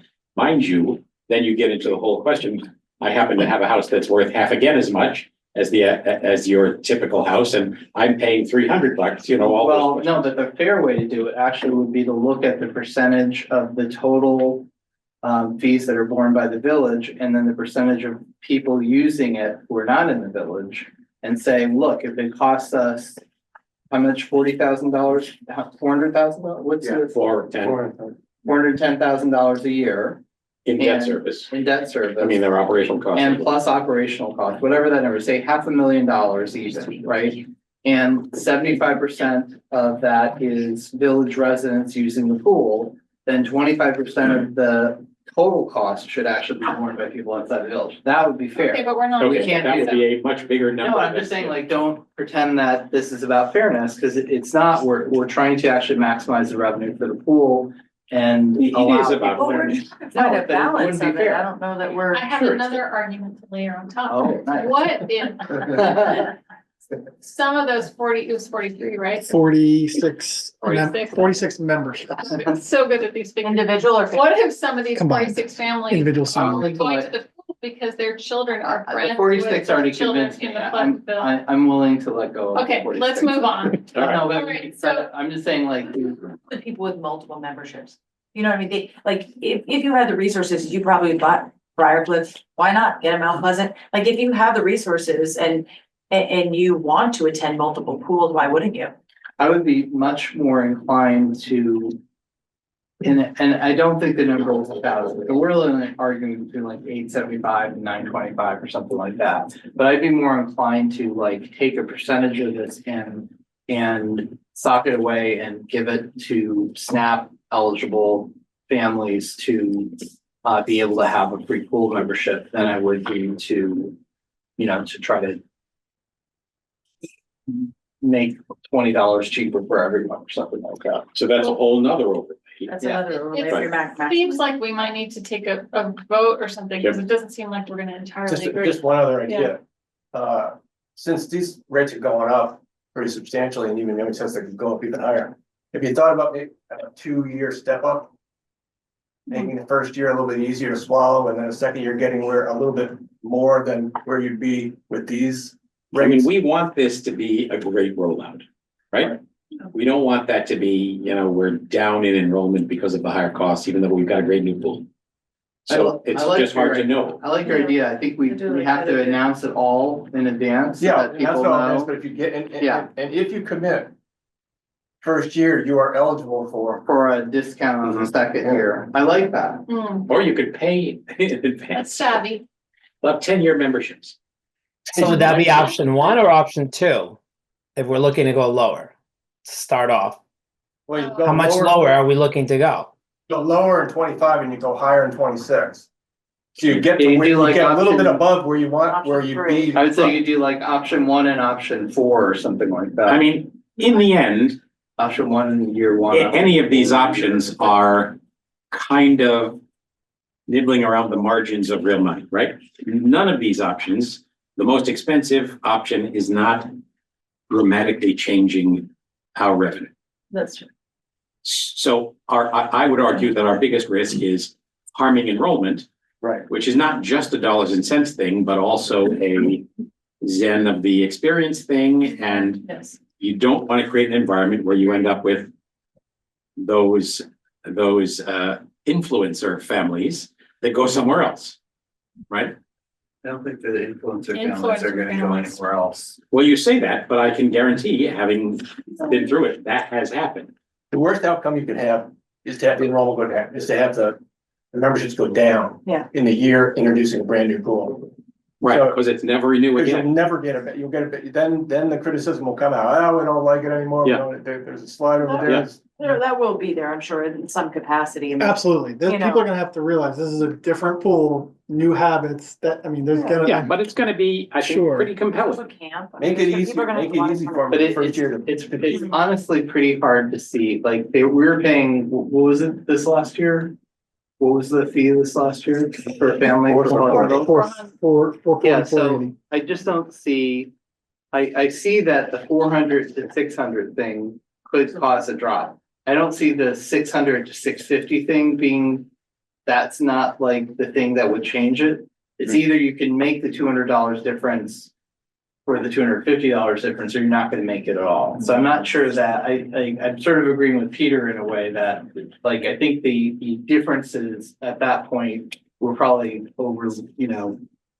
Overstating them. overstating the effect that small changes are gonna have on. Yeah, I don't see any problem with these Yeah. rates at Yeah, village level. I'm worried about, and this kind of went with what you were saying earlier. The non-village, that if that's priced a little bit too high and some people say, well, $200 less, I can just go to Mount Pleasant. And then so that if we pulls lose, but if we some friends lose away. 50% of those people. And that's what my numbers show right now. is we're losing For half of 200, let's say there's 200 Yeah. memberships. My numbers are 100 of them stayed, 100 of them didn't come back. it. So, We would increase revenue just on membership side about but what, $50,000. so if we kept another, Oh, yeah, I if we, can't guess. No So- way. could you calculate, or could we calculate, since you don't have a computer in front of you? If you kept another 50 of them, but you lost on all 150 of them, you lost $100 of revenue, let's say, that Troy wants to take out of there. Is that better or worse? Just to throw one more thing out there, nothing. Yeah. I did also propose taking a camp fee from every registration That's great. of $20, which would, based on our camp numbers, Yeah. would give us an additional $15,000 Yeah, in no, revenue that's to great. go to the pool. So, think- I mean, your scenario, you lose 50 families, you lose $100 on 50 families, that's 5,000, right? Because Depends on the fee. So I don't, I mean, who knows? You're doubting the influencer family issue. One family, you could have a group of families that You got a lot of people who love this pool, they want to come to the Pleasantville pool, they're gonna come here, it's part of the thing. You also have some people that are open to doing something different as long as the people they want to be with do it with them. Right. And those are the people that we really want to make sure we keep. I just think like the influencer family leaving this pool over a $50 or $100 difference in a year when the pool's completely new seems like the low probability. But it's not a $50 or $100 difference, it's a. So, No, I'm saying like, we're not going to make it a zero difference, right? True, It's either and gonna we be said that right from the $100 start. difference, or sorry, it's either gonna be like $150 difference or $175, right? We've said we probably would not make it more less than $175, because then we'd have a fairness issue Right. on some basis. So it's either gonna be $175 or like, what is it? Option 3 is currently $225 more what if we made it, So it's, we're only talking about and $50. $275 more from the early bird. But the bigger issue there is what they could pay at Mount Pleasant, which is, at least as of last year's numbers. But that's what What I'm if we saying, like made it- last year they could have paid a lot less. than what if we Mount made it Pleasant. 800? Yeah, but they For what? couldn't have paid a lot less. 800 for what? They For could have the paid to the Mount Pleasant non-village pool for a very similar number. That would be, 615. Pleasantville residents. that would be could. 200 Village above the residents could. early bird rate for the village, But which I would just don't be think the $170 $50. the $170 differential plus $30. It's not 50. I it's just don't think several it makes sense No, what's for the the difference from what we would non-village charge to them and what we pay, will charge them? that they didn't, weren't a What part, do they're you not a We're part not of the gonna bond. charge them less than 170 more than. Well, village. they're I not, totally or agree. they're not paying For example, looking the, at option 3. the tax increase. I know, that's why there has to, well, the tax increase is $170, right? So, so I'm saying that would add the tax increase plus a It's little. either 825 or 875, right? I mean, if we tweaked that right-hand column. Right. But recognize again, that family, Page whatever it is we Just saying charge that- them, has the option of going to Mount Pleasant I, for. well, I how much- agree with you, but what- 615 or 765. but we're not gonna charge less than 825. That's just the reality. So I just- Assuming we charge $650 for the village, and I think we're Right. kind of okay with that, right? right, Does that seem like a scary number? No, I think this. That's what people those expect. 600-ish are. What about you guys? What do you feel like is part of the options? What are you leaning towards? As very well, I'm avid thing, pool like, goers, it's a people that. We haven't seen like- it. Should've sent this to you. Oh, okay. I Yeah. don't think it's gonna make much of a difference there. I mean, I'm coming around, my concern, would be, like, I hadn't seen this coming in. Yeah.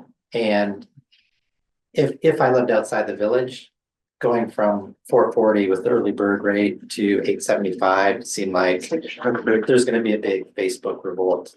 Yeah. Minimum. Well, And whether people. Yes, I will get the greatest experience of that of all of you. But I do take David's point, though, that at the margin, they're gonna go up anyway, and what we are sort of talking about right now is $50 or $100, and that probably isn't a big difference, Mhm. but I am a bit worried about the sticker shock to the I non. think Mike has done good analysis here, because I think that you have to assume that you're gonna lose like half of them because of the big jump. I think that's over, because they've been going to our pool, and not for nothing, at the end of the season, this pool was barely hanging on, and they were still coming. So we're gonna present this brand new pool, I mean, we had tape around the pool, I mean, they were coming. Yeah. We're gonna present this brand new pool with no issues. My hope is that That's right. the number is a lot, but is something they're able to chew on That's the because of history of the their. place. their- Join the Pleasantville pool, fewer broken. Also, I buildings. mean, the other side of it is, we don't wanna go too low, and then all of a sudden, Look, Yeah. we're this is too what it busy, costs. like, Yeah. that's a And good this is thing, what it but costs, could be a right. bad thing. Yeah. All that sounded very, like. Yeah, I mean, you could knock down the first year fees by a little bit and maybe increase the second years by a little bit more. I don't know from pools, but when we renovate public libraries, we have an average increase in attendance of 150%. Phenomenal. But they're mostly free. They're all free. Right. Mixed feelings about the tier rolled out, like, I think we should I just- actually just do Mike's plan. I worry that, like, but then we're dealing with an increase 2 years in a row. And then, you know, like, in some ways it feels like maybe you just take the Band-Aid off quickly and. So when I was putting So this together, that was my thought, I'm okay with is option 3. not having to The one increase not the next nothing couple that of might have years, experiment rate. 3 You years, guys okay we're not with touching option the 3? fees. Yeah. I mean, our Okay.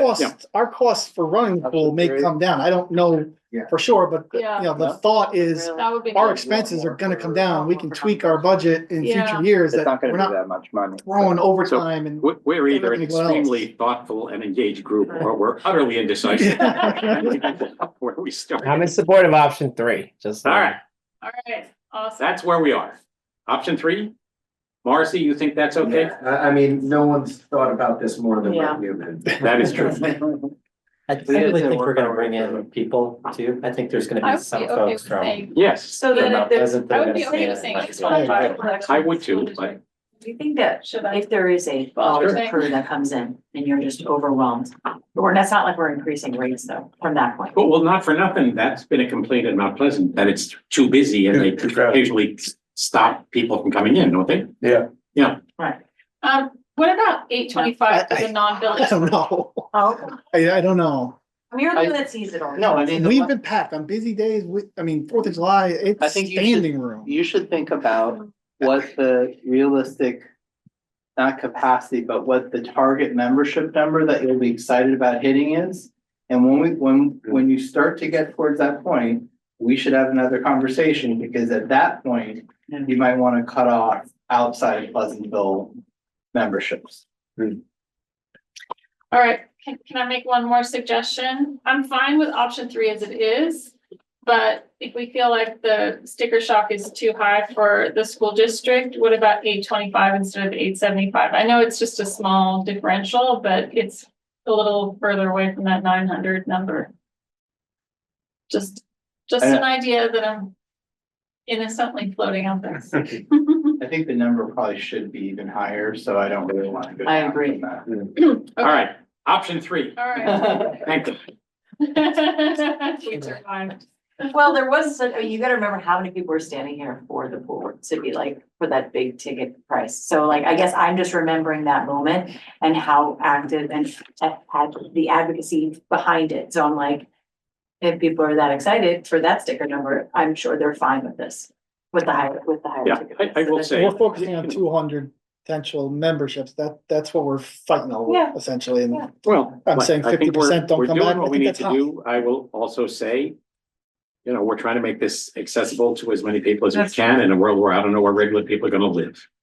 So you're getting hit left, right, and backwards, and school district, $15 million bond, all kinds of stuff is flying around. Let's make it free like the library. Thank you, gentlemen. Thank you so much. I bought your book, Troy, I haven't read it yet. Oh, thank you. Are we still gonna talk about civic space proposal or some About that. Oh, I didn't- Yeah, some might other as well. time or I later? don't think, You wanna do that later? well, or- hold on, I'm here, so I can Let me wait see. till after if you want. let me see. That sounds like fun. We've got a few attendees here. Why don't we just ask if there's any more attendees? If you guys have any other thoughts, Go for it, Mike. you guys have any other thoughts, on it after Can this, you please let us promote- know. Eric, Yeah. can you promote Kristen? You can allow her to talk.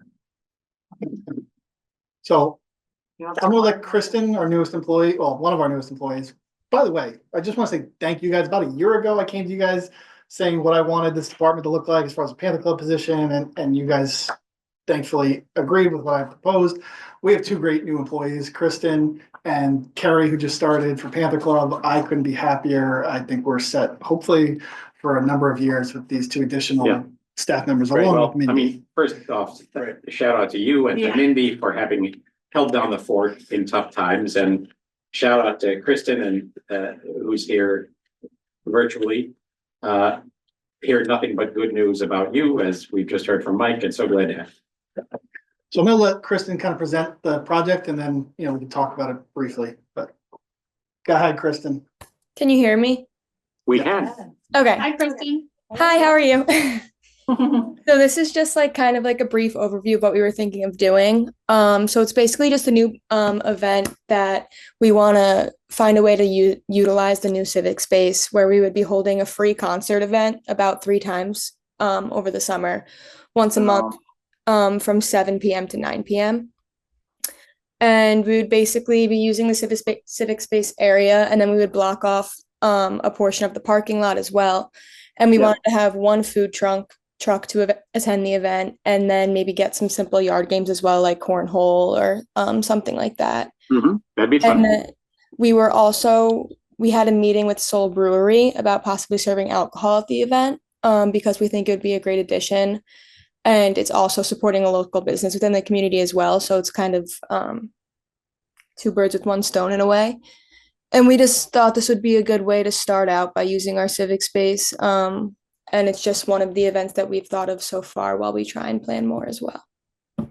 Yeah, I think it's really important to program the space as much as possible. And also, I love what you're doing here because programming it in the way that it will eventually be, meaning that where the cars are parked to the left of the entrance will eventually hopefully be all civic space. Getting people used to using that full space, I think, is going to pave the way for people to visualize what we could have if we finish this project.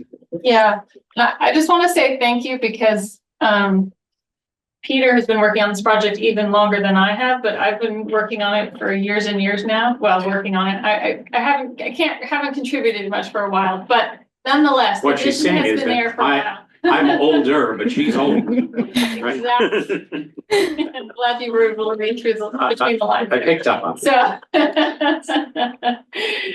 anyway, thank you so much for taking the baton and moving it forward. That's just all. So what night of the week are you thinking? So we had 3 dates.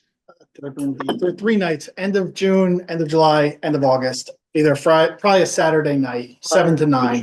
The bigger portion, get your buy-in and approval would be the alcohol portion.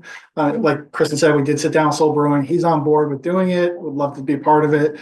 I know we'd have to I've talked to Alyssa already, go through the county, cross all our T's. And there'd have to be some age identification. Right. Thing there. And Paul, are we going to have any issues with the Chamber of Commerce members, et cetera, et cetera?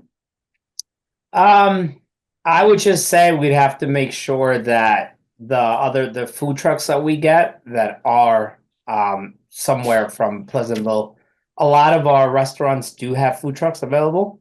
So because I know that in the past, like for example, at what was it, Ragamuffin Parade, Westchester Burger was the food vendor, and that did get a lot of the restaurants upset that we had a food truck that had nothing to do with the village of Pleasantville there. So I would just caution on that end that we do have a lot of businesses in Pleasantville that do have food trucks.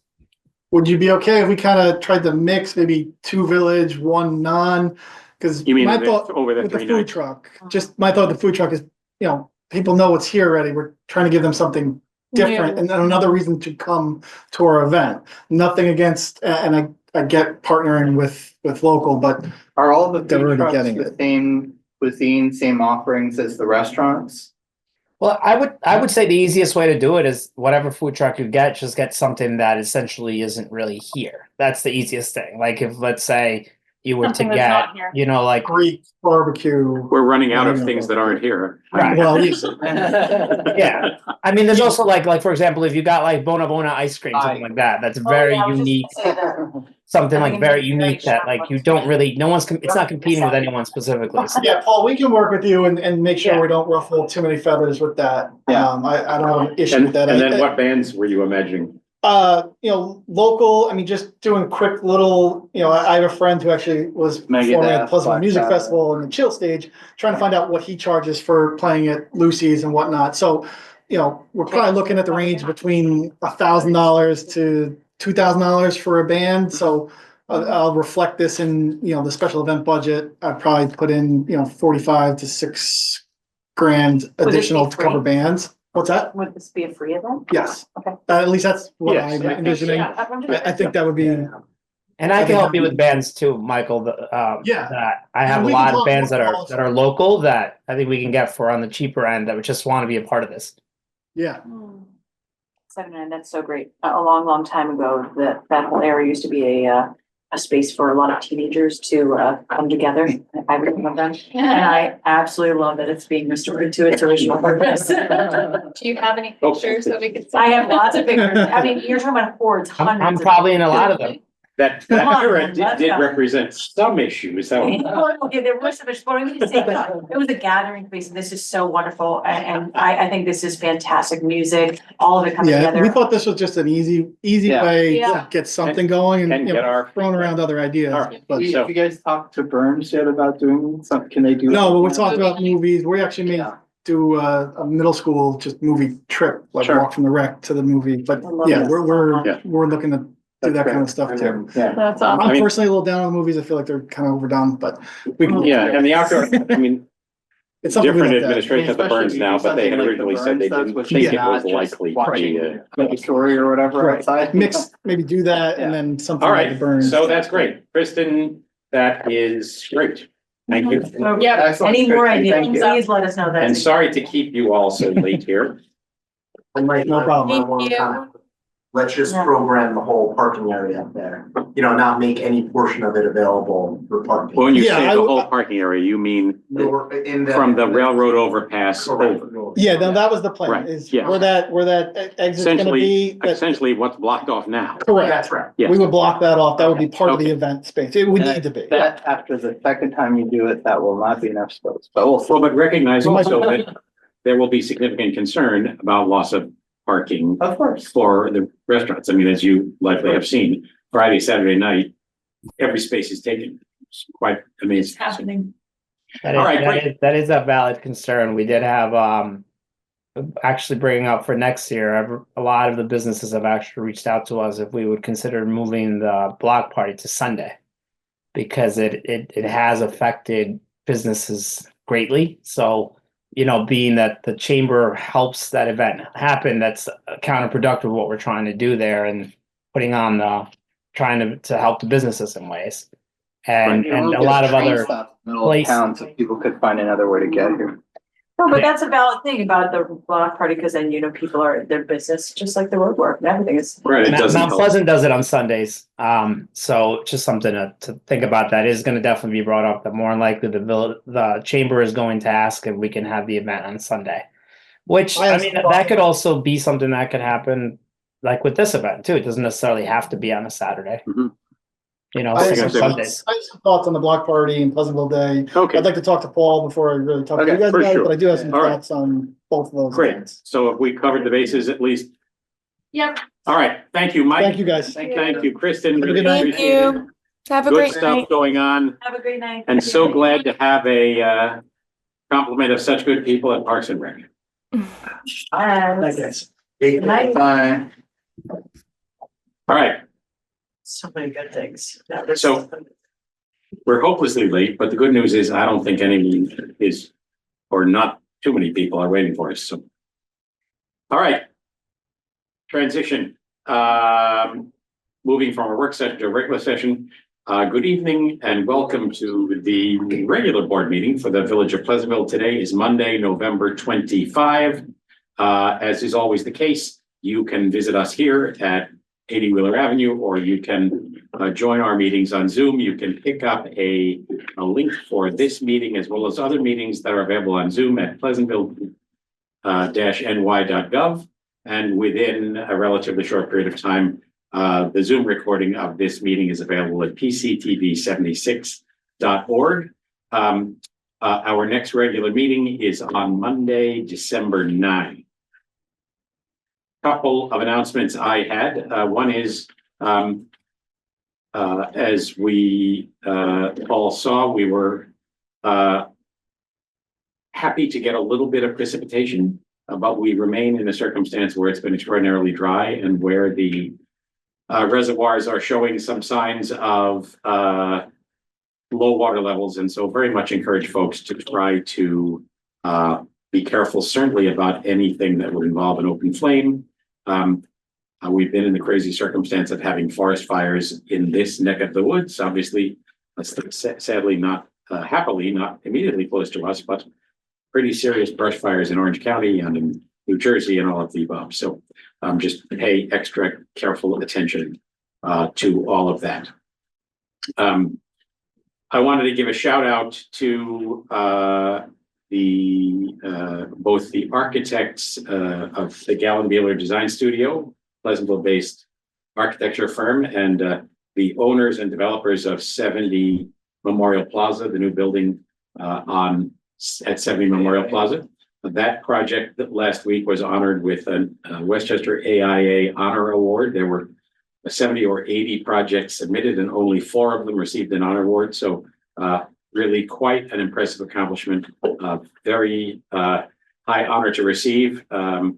Congratulations both to Vito Errico and his family and all of those involved on the developer side, and a big shout out to Galen Buehler Design Studios for the work they did on that project. Did other folks have announcements to make? All right, we just get back to my list here. Hi, I'd just like to make an announcement real quick. Sure, please. Sorry I couldn't be in person today, but I want to announce this before I get going because I'm having a rough time talking because I keep coughing. Just wanted to remind everyone that the holiday lighting ceremony was moved to, normally it would be this Wednesday is the way we've been doing it, but this year we're having it on Saturday, December 7th. And we've also moved it up earlier to 6 p.m. That day, there will also be a couple different shops that are doing specials for shopping under $25, especially for kids, or they're trying to buy things for their parents or their family. There'll be a lot of retailers that will be doing that. And we're trying to have just in general sales or promotions and things going on that day with all the stores. And then the event itself, it starts at 6 p.m. Pace University has donated the hot chocolate.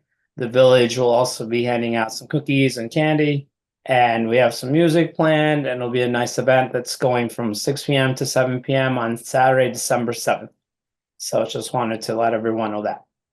It's 6 to 7. I thought it was 6 to 8. It's 6 to 7. Normally the whole event is only 1 hour. Oh, okay. All right. Thank you. All right, thank you for that. And Paul, I should have said at the outset, we do have a full board here. 4 of us present, Paul as a voting member at home via Zoom because of illness. So a couple of other announcements to make. There is an annual election for the Pleasantville Fire District candidates for district office, the commissioners. That is going to take place on December 10 between the hours of 6 p.m. and 9 p.m. at the Pleasantville Fire Headquarters, 75 Washington Avenue, for the purposes of electing one commissioner for a 5-year term commencing January 1 and ending December 31. Candidates for office shall have filed their names with the secretary treasurer no later than 20 days before the election, which is by November 20. So if you had in mind being a fire commissioner, you would have had to already have filed your name. So, and then as Paul already mentioned, the event coming up. We are soon going to roll out the free parking, but time limits still apply downtown. That's correct. That'll go through, December 1st through the 26th, or May, I'm sorry, let me just look at the exact dates. I think it's right after Thanksgiving. Sorry, while Eric's looking up the exact dates, recall that the purpose of this is to try to create a customer-friendly environment during the holiday season, encouraging people to come and shop in the village of Pleasantville. What's really important is that people recognize that it doesn't mean you can park there forever. Time limits still apply. You can get a ticket if you stay longer than the stated limit. But we really encourage folks to be responsible and try to take care of their business, shop, dine in Pleasantville, and then move on to make room for somebody else. I can tell you we've had an extraordinarily large number of people who seem to think it's okay to block drive aisles, to block people who are parked, turn on the flashers and get out of their car and go do something. It's not okay. Please be considerate of everybody. And the exact dates are November 29th, which is a Friday, to December 26th, which is a Thursday. All right. We had a long presentation and work session from Anthony Carr about the lead service line project. Many of you may have already received a letter about this.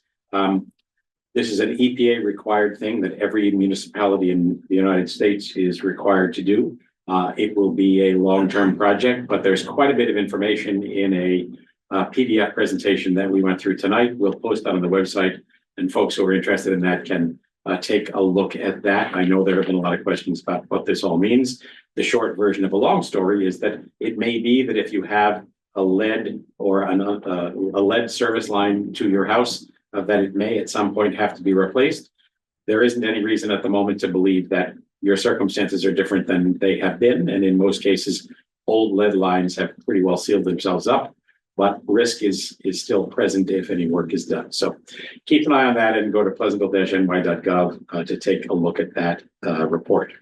Also, sorry to interrupt. No, please. The street parking that you were talking about earlier, also it's in line with the winterized street Yeah, parking. I had that. Oh, okay. So, winter parking restrictions start on December 1. Right. So no vehicle as per village code can, park longer than half an hour on any street or highway between 1 a.m. and 7 a.m. from December 1st through March 31st. So essentially no overnight parking. Right. From December. So that starts the night of December 31st, I mean. Correct. Okay. November 31st, not December. But it starts the night of November. November 31st, Right, okay. yes. All right, so as hopefully everyone has noticed, the Manville Road project is very, very, very, very close to being finished. Paving done, it's a near miracle. Thank you, Eric Morrissey, and Anthony Carr and everybody else. A tremendous amount of effort went into making this happen and to overcoming a whole lot of obstacles, but just a few pieces remaining. Eric, So, the signal contractor was in today, putting the loops in, that they detect when cars are at a traffic signal to help move the signal along. They got about halfway done. Tomorrow it's gonna rain, so they're gonna not be able to work tomorrow. And then there's an embargo date through Thanksgiving. So likely they'll be back at the beginning of next week to finish that. We'll have to do temporary, permanent striping. That's likely to be the week of the 9th. And then the Maston will eventually go in. That's probably early next year, but that's not gonna have much of an impact when that's installed. so the synchronization of the lights along Manville will be reviewed by HVEA, our traffic engineer. Those are state controlled lights and we would have to submit to the state to get them to agree to change the timing. I hope folks have had this experience I have had. We went through a very long process and a substantial expense to upgrade lighting equipment on Bedford, where we do have control, even though it's a county road. And my experience has been, it's been a significant improvement. So hopefully that's been the case for others. Happy to get feedback. The pool project is rocking and rolling. Pretty great results so far. We remain on schedule. The goal being to have that pool available on Memorial Day. The weather certainly has helped us, and here's hoping it continues to. Good progress on the drainage project for soldiers and sailors, which is, I know, very disruptive for residents on Clark Street, but that's been going pretty well as well. And also on the sidewalk project out by Springfield Court, headed over towards Pierce Drive. Whole lot of stuff going on in the village of Pleasantville. I think really an unprecedented amount of public works work going on all at the same time. What's our timeline, just so we know on the Clark Street? I know some people. Mid-December. Mid-December, okay, just check. So good stuff going on. And the last thing I wanted to mention is a week from tomorrow, Tuesday, December 3 at 7:30 in the high school library, we have our annual joint meeting with the Pleasantville Board of Education and the village board. So Pleasantville High School Library, Tuesday, December 3, 7:30 p.m. Big attendance. Pardon? Probably some big attendance for that. There likely will. There certainly has been a lot of conversation about the bond that the school has proposed, which is not our issue, but the school issue, but it has very much engaged us in various conversations about the use of fields, Parkway Field, turfing, all of the above. So if it's a matter of interest to you, you can either attend or pick it up on the recording that the school makes available as well. So, all right, with that, I have no other announcements to make. Nobody else has any. Oh, music festival. Thank you. You want to take it away? It's all yours. All mine. We are going to go ahead with the Pleasantville Music Festival. It is scheduled for Saturday, July 12th. Bruce Figler, our longstanding executive director, is standing down. Will still be involved a bit, but Doug Panero, who was shadowing Bruce for the last couple of years, is the new executive director. We're going to make a few changes down the road here, but for the moment, I think that the key point is to mark your calendars for Saturday, July 12th. We're going to have an early bird ticket fest. Black Friday, is that the? Yes, starts Black Friday online only, and then it will go to in-person sales. So, get yourself to pleasantvillemusicfestival.com. That's the centerpiece for all of this. And on that site, you can sign up for the newsletter and keep track of all that's going on. So, Early bird goes to January 31st. all right, there you have it. It's a great holiday gift. Please give that some consideration. All right, with that, is there a motion to open a public hearing concerning introductory local law 6 of 2024 to amend chapter 21 of the Pleasantville Village Code to expand the residency requirement of certain appointed officers? I so moved. Second, Second. all in favor? Aye. Aye. Welcome to the public hearing. Eric, you want to give Sure. the quick summary? Sure, so our village code mandated that the village's appointed officials, so think village administrator, village clerk, village treasurer, court clerk, all had to reside within the county of Westchester. That is going to be harder and harder as we move through the future. So we're looking to amend that to enable those officers to live in the state of New York. We are enhancingly or increasingly hiring appointed officials that live outside of Westchester County. So we want to get our code in order. So we will have to keep this public hearing open to meet the number of days. If you recall, we had our last meeting on Tuesday, so we didn't meet the noticing requirements, but that's fine. We just keep it open for the next. All right, and so it's does not affect things that by law require village residency. For example, service as an elected official or service on our zoning or planning board. But these appointed positions clearly do not require that someone live here. And in fact, in some cases, some have made the argument that it's better not to, so that you don't entangle your personal life with your professional life. So I don't know, can I just mention one thing for the Please do. announcements?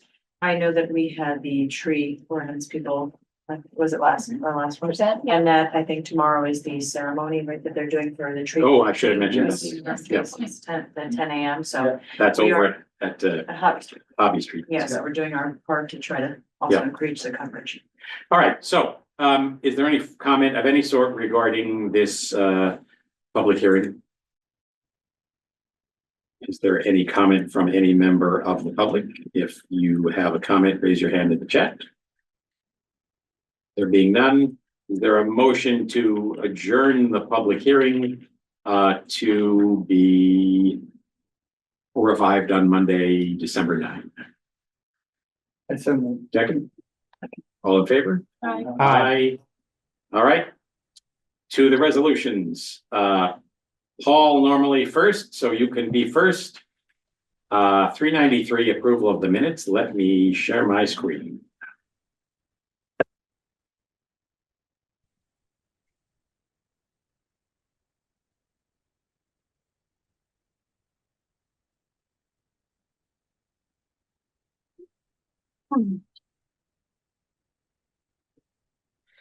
Result that the Board of Trustees hereby approves the minutes of the regular meeting held on November 12th, 2024. Is there a second? Comments or corrections to the minutes? There being none, all in favor? Aye. Aye, motion approved. Nicole, 394. Resolved that the Board of Trustees hereby approves the following budget amendments for the fiscal year ending in 2025 as listed below. Budget transfers of the general fund, $5,302 from police retirement to employee retirement. Is there a second? So we made our annual payment to the retirement system. The the general employee came in a little bit above budget, where we're under on the police retirement. Right. So Okay. we're just moving one to the other to cover the overage. All in favor? Aye. Aye, motion is approved. David, 395. Resolved, the Board of Trustees hereby approves the abstract for payment of claims dated November 25th, 2024 for fiscal year ending 2025. The general fund, $124,244.39. The special fund, $1,470.75. The water fund, $7,263.41. The capital fund, $1,058,839.15. Refuse fund, $4,397.64. For a total of $1,196,755.34. Is there a second? Second. So that 1 million plus number reflects a payment to our pool contractor and a payment to the paving contractor. Payment to And the Civic payment Space to the contractor. civic space contractor. It's a manifestation of the crazy amount of public work stuff going on all at once. So the very good news is it's a sign of very great progress. And the other bit of very good news is that we don't spend that kind of money every 2 weeks. Very true. Comments or questions? All in favor? Aye. Aye. Aye. Motion approved. Yummy. Whereas on October 16, 2024, the Board of Trustees authorized change orders in number 1 and number 2 in the amounts of $80,626 and $11,231 for work to demolition and dispose of additional concrete found below pool floors, and change order number 3 in the amount of $1,503 from Huron Company to cut and cap a pipe that entered the wading pool from the southeast corner of the site.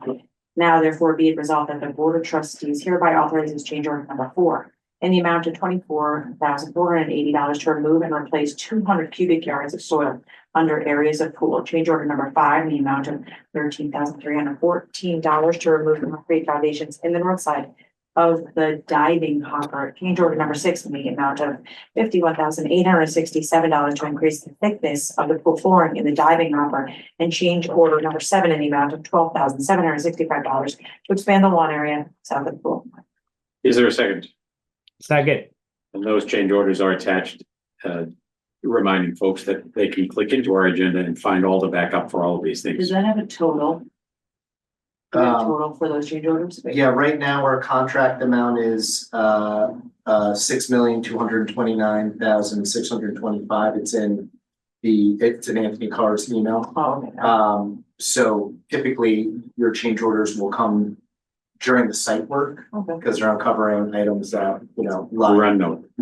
We'd have that sort of budgeted though. Correct, yeah, we're using money from our fund balance to cover those Okay. overages. But one item just to note, we are expanding the lawn area south of the pool that will make for additional seating. That's great. You should take advantage of that. So, Just when people see change orders, sometimes they're like, wait, is this more money? But that's great that we have. yeah, it's not. I mean, it is more money, but it's within the range of what we kind of Within the range of what expected to people- find. Correct. You start digging on 100-year-old sites, Great, we would get more lawn. you find stuff. No bones so far. Yeah. No bones so far. Yeah. Okay. No bones. All in favor? Aye.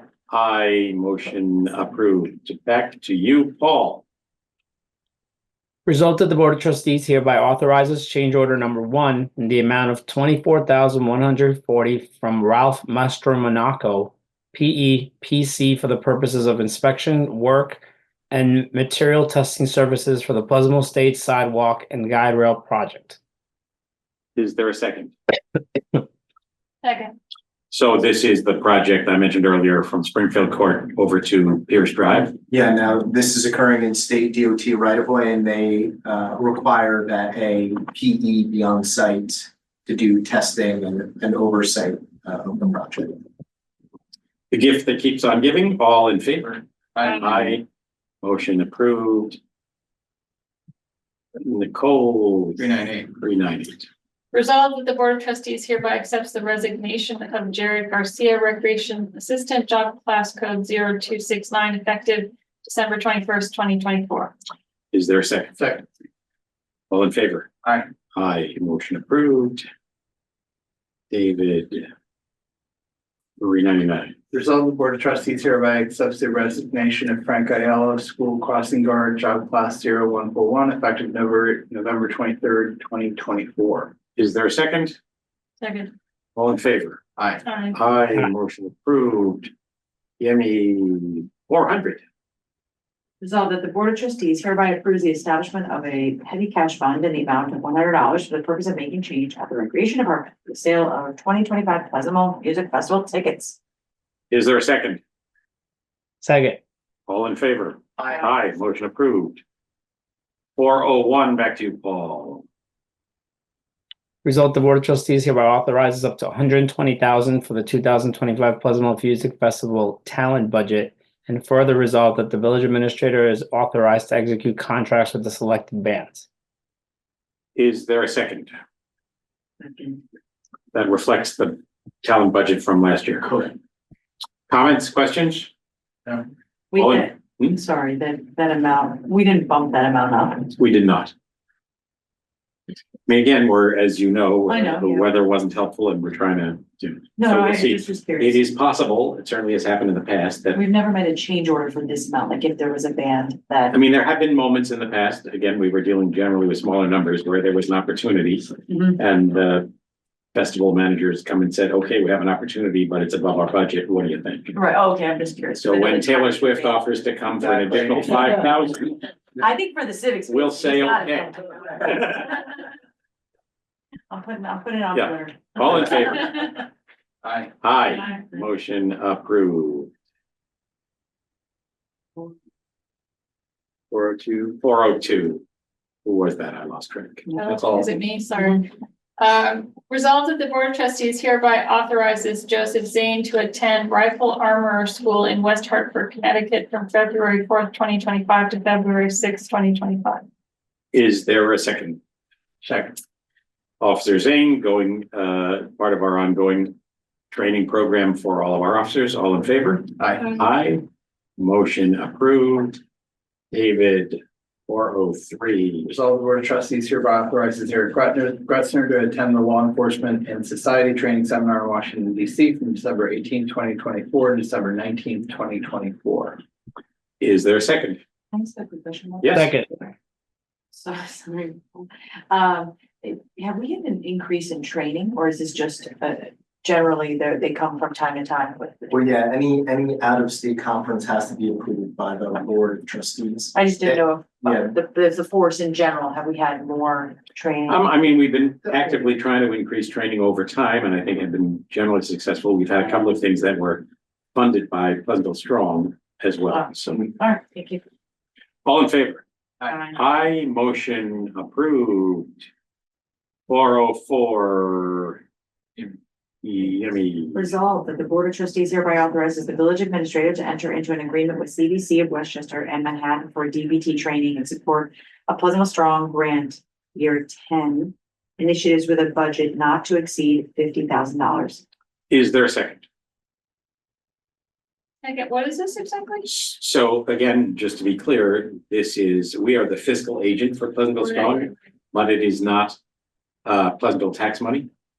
So Pleasantville Strong is seeking to engage with this group for training. The proposal is attached. But we are required to authorize it because we're the fiscal agent. Right. They're reaching the end of their grants. Right. Pleasantville Strong is. Yeah, They're in year 10. I think they may have some funds to continue based on spending out the total sum of money. Yeah, and those discussions are ongoing. Right. As administrative. But again, just to be clear, it's not Pleasantville tax dollars. This is federal grant. Right. All in favor? Aye. Aye, motion approved. 405, which is in the same circumstance. David, 405. Would be Paul. Paul. Mhm. God, I'm losing track. Are you there, Paul? It's me. Yes. 405. Resolved that the Board of Trustees hereby authorizes the village administrator to enter into agreement with Pleasantville Wellness Group to provide SEL art therapy in support of Pleasantville Strong Grant Year 10 initiatives for a fee of $4,036.46. Is there a second? second. Same as before. this is the recommendation of the steering committee of Pleasantville Strong. We are purely the administrative agent. All in favor? Aye. Motion approved. I'm pretty sure this is Nicole. Yeah. 406. Pretty sure as well. Okay, resolved that the Board of Trustees hereby authorizes the village administrator to sign an agreement with Insight Engineering Surveying and Landscape Architecture PC with a budget not to exceed $48,000 for the purposes of evaluating the village's existing infrastructure to fulfill the requirements of Title VI ADA Transition Plan for Safe Streets for Safe Streets for All. for all grant funding. Is there a second? Second. So in the category of the other shoe drops. Right. Yeah. So we were awarded $160,000 for it's federal funding, Safe Streets for All program. A requirement of that grant is going through all of our outdoor facilities, so sidewalks, parking lots, and evaluating them for ADA compliance. So we can spend the grant funds to do that, but as you can see, it quickly eats into that money. So recognize there's no immediate commitment or timeline to fulfill whatever deficiencies are identified.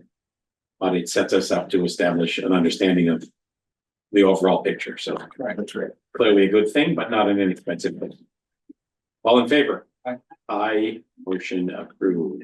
407, David. Resolve the Board of Trustees hereby authorizes the village administrator to sign a proposal with Lothrop Associates Architectures, DPC, in the amount of $19,500 for the purposes of evaluating public parking lots, sidewalks, and curbs to fulfill the requirements of Title VI ADA Transition Plan for Safe Streets for All grant funding.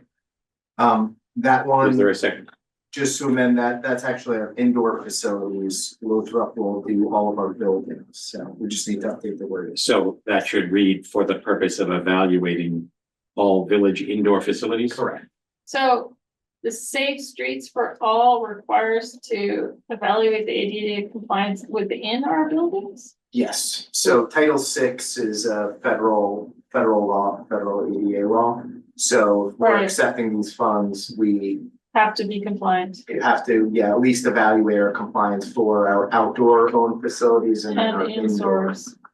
Do we meet those compliant? We're gonna find out. I believe, It's amazing how much money it costs to do It's- that, too. I mean, it's a big deal, right?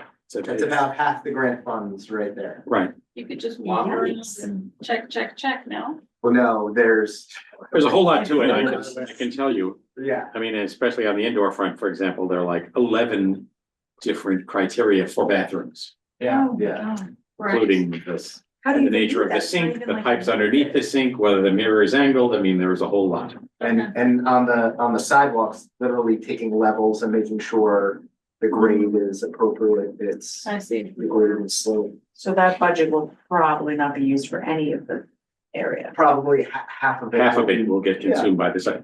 Not that it's a bad thing to have this in the big picture. It isn't. Sure. But it in some cases will uncover things that would be expensive to resolve and likely in some circumstances fairly low benefit. So, all right, all in favor? Aye. Motion. Or do we get a second? Second. And as amended. Yeah. As amended. Yes. All right. 408, Emmy. Resolved that the Board of Trustees hereby authorizes the donation of 2025 Pleasantville Music Festival tickets to Pleasantville Recreation Department for the purpose of Mom's Bingo. Yes. Is there a second? Take that. As if there weren't enough reasons to go to Mom's Bingo, two more. I was like, All in favor? Aye. Motion approved. 409, back to you, Paul. Result that the Board of Trustees accept the following donations: CM 0037 for the Storyboard Eagle Scouts projects. Chad David Cross Photography Incorporated, $100. Andrew Selesnik and Wendy Fry, $200. Thomas and Helen May, $500. Patty Anchor LLC, $500. Second Mouse Cheese Shops, $100. And Dr. Raul Kalyanpour, $100. Is there a second? Second. So really a great story there. Obviously, 6 different donations assisting this project.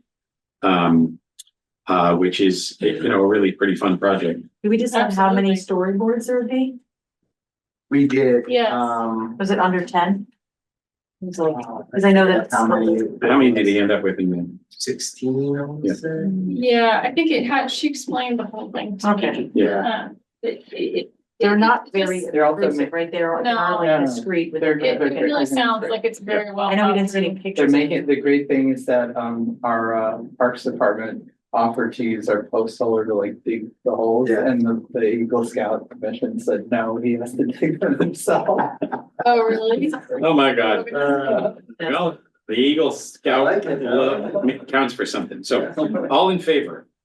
Aye, motion approved. That was the last of our regular agenda items. Nice. Is there any comment on any subject from any member of the public? Raise your hand in the chat if so. There being none, any new business of any sort?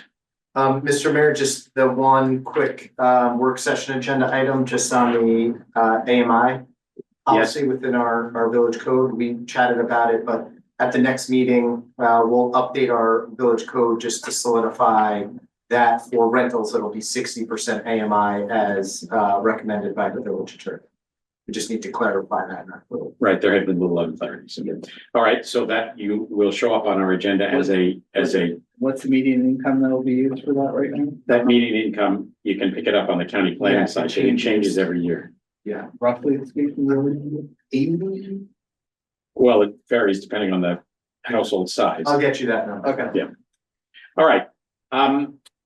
Is there a motion to go into an executive session to discuss real property matters and a personnel matter? Second, So moved. Second. all in favor? Aye. Aye. Thank you all. We are going to drop off the Zoom to go into executive session. Our next regular meeting is on Monday, December 9. Work session at 7 p.m., regular session at 8 p.m. We appreciate your attention. Have a good night.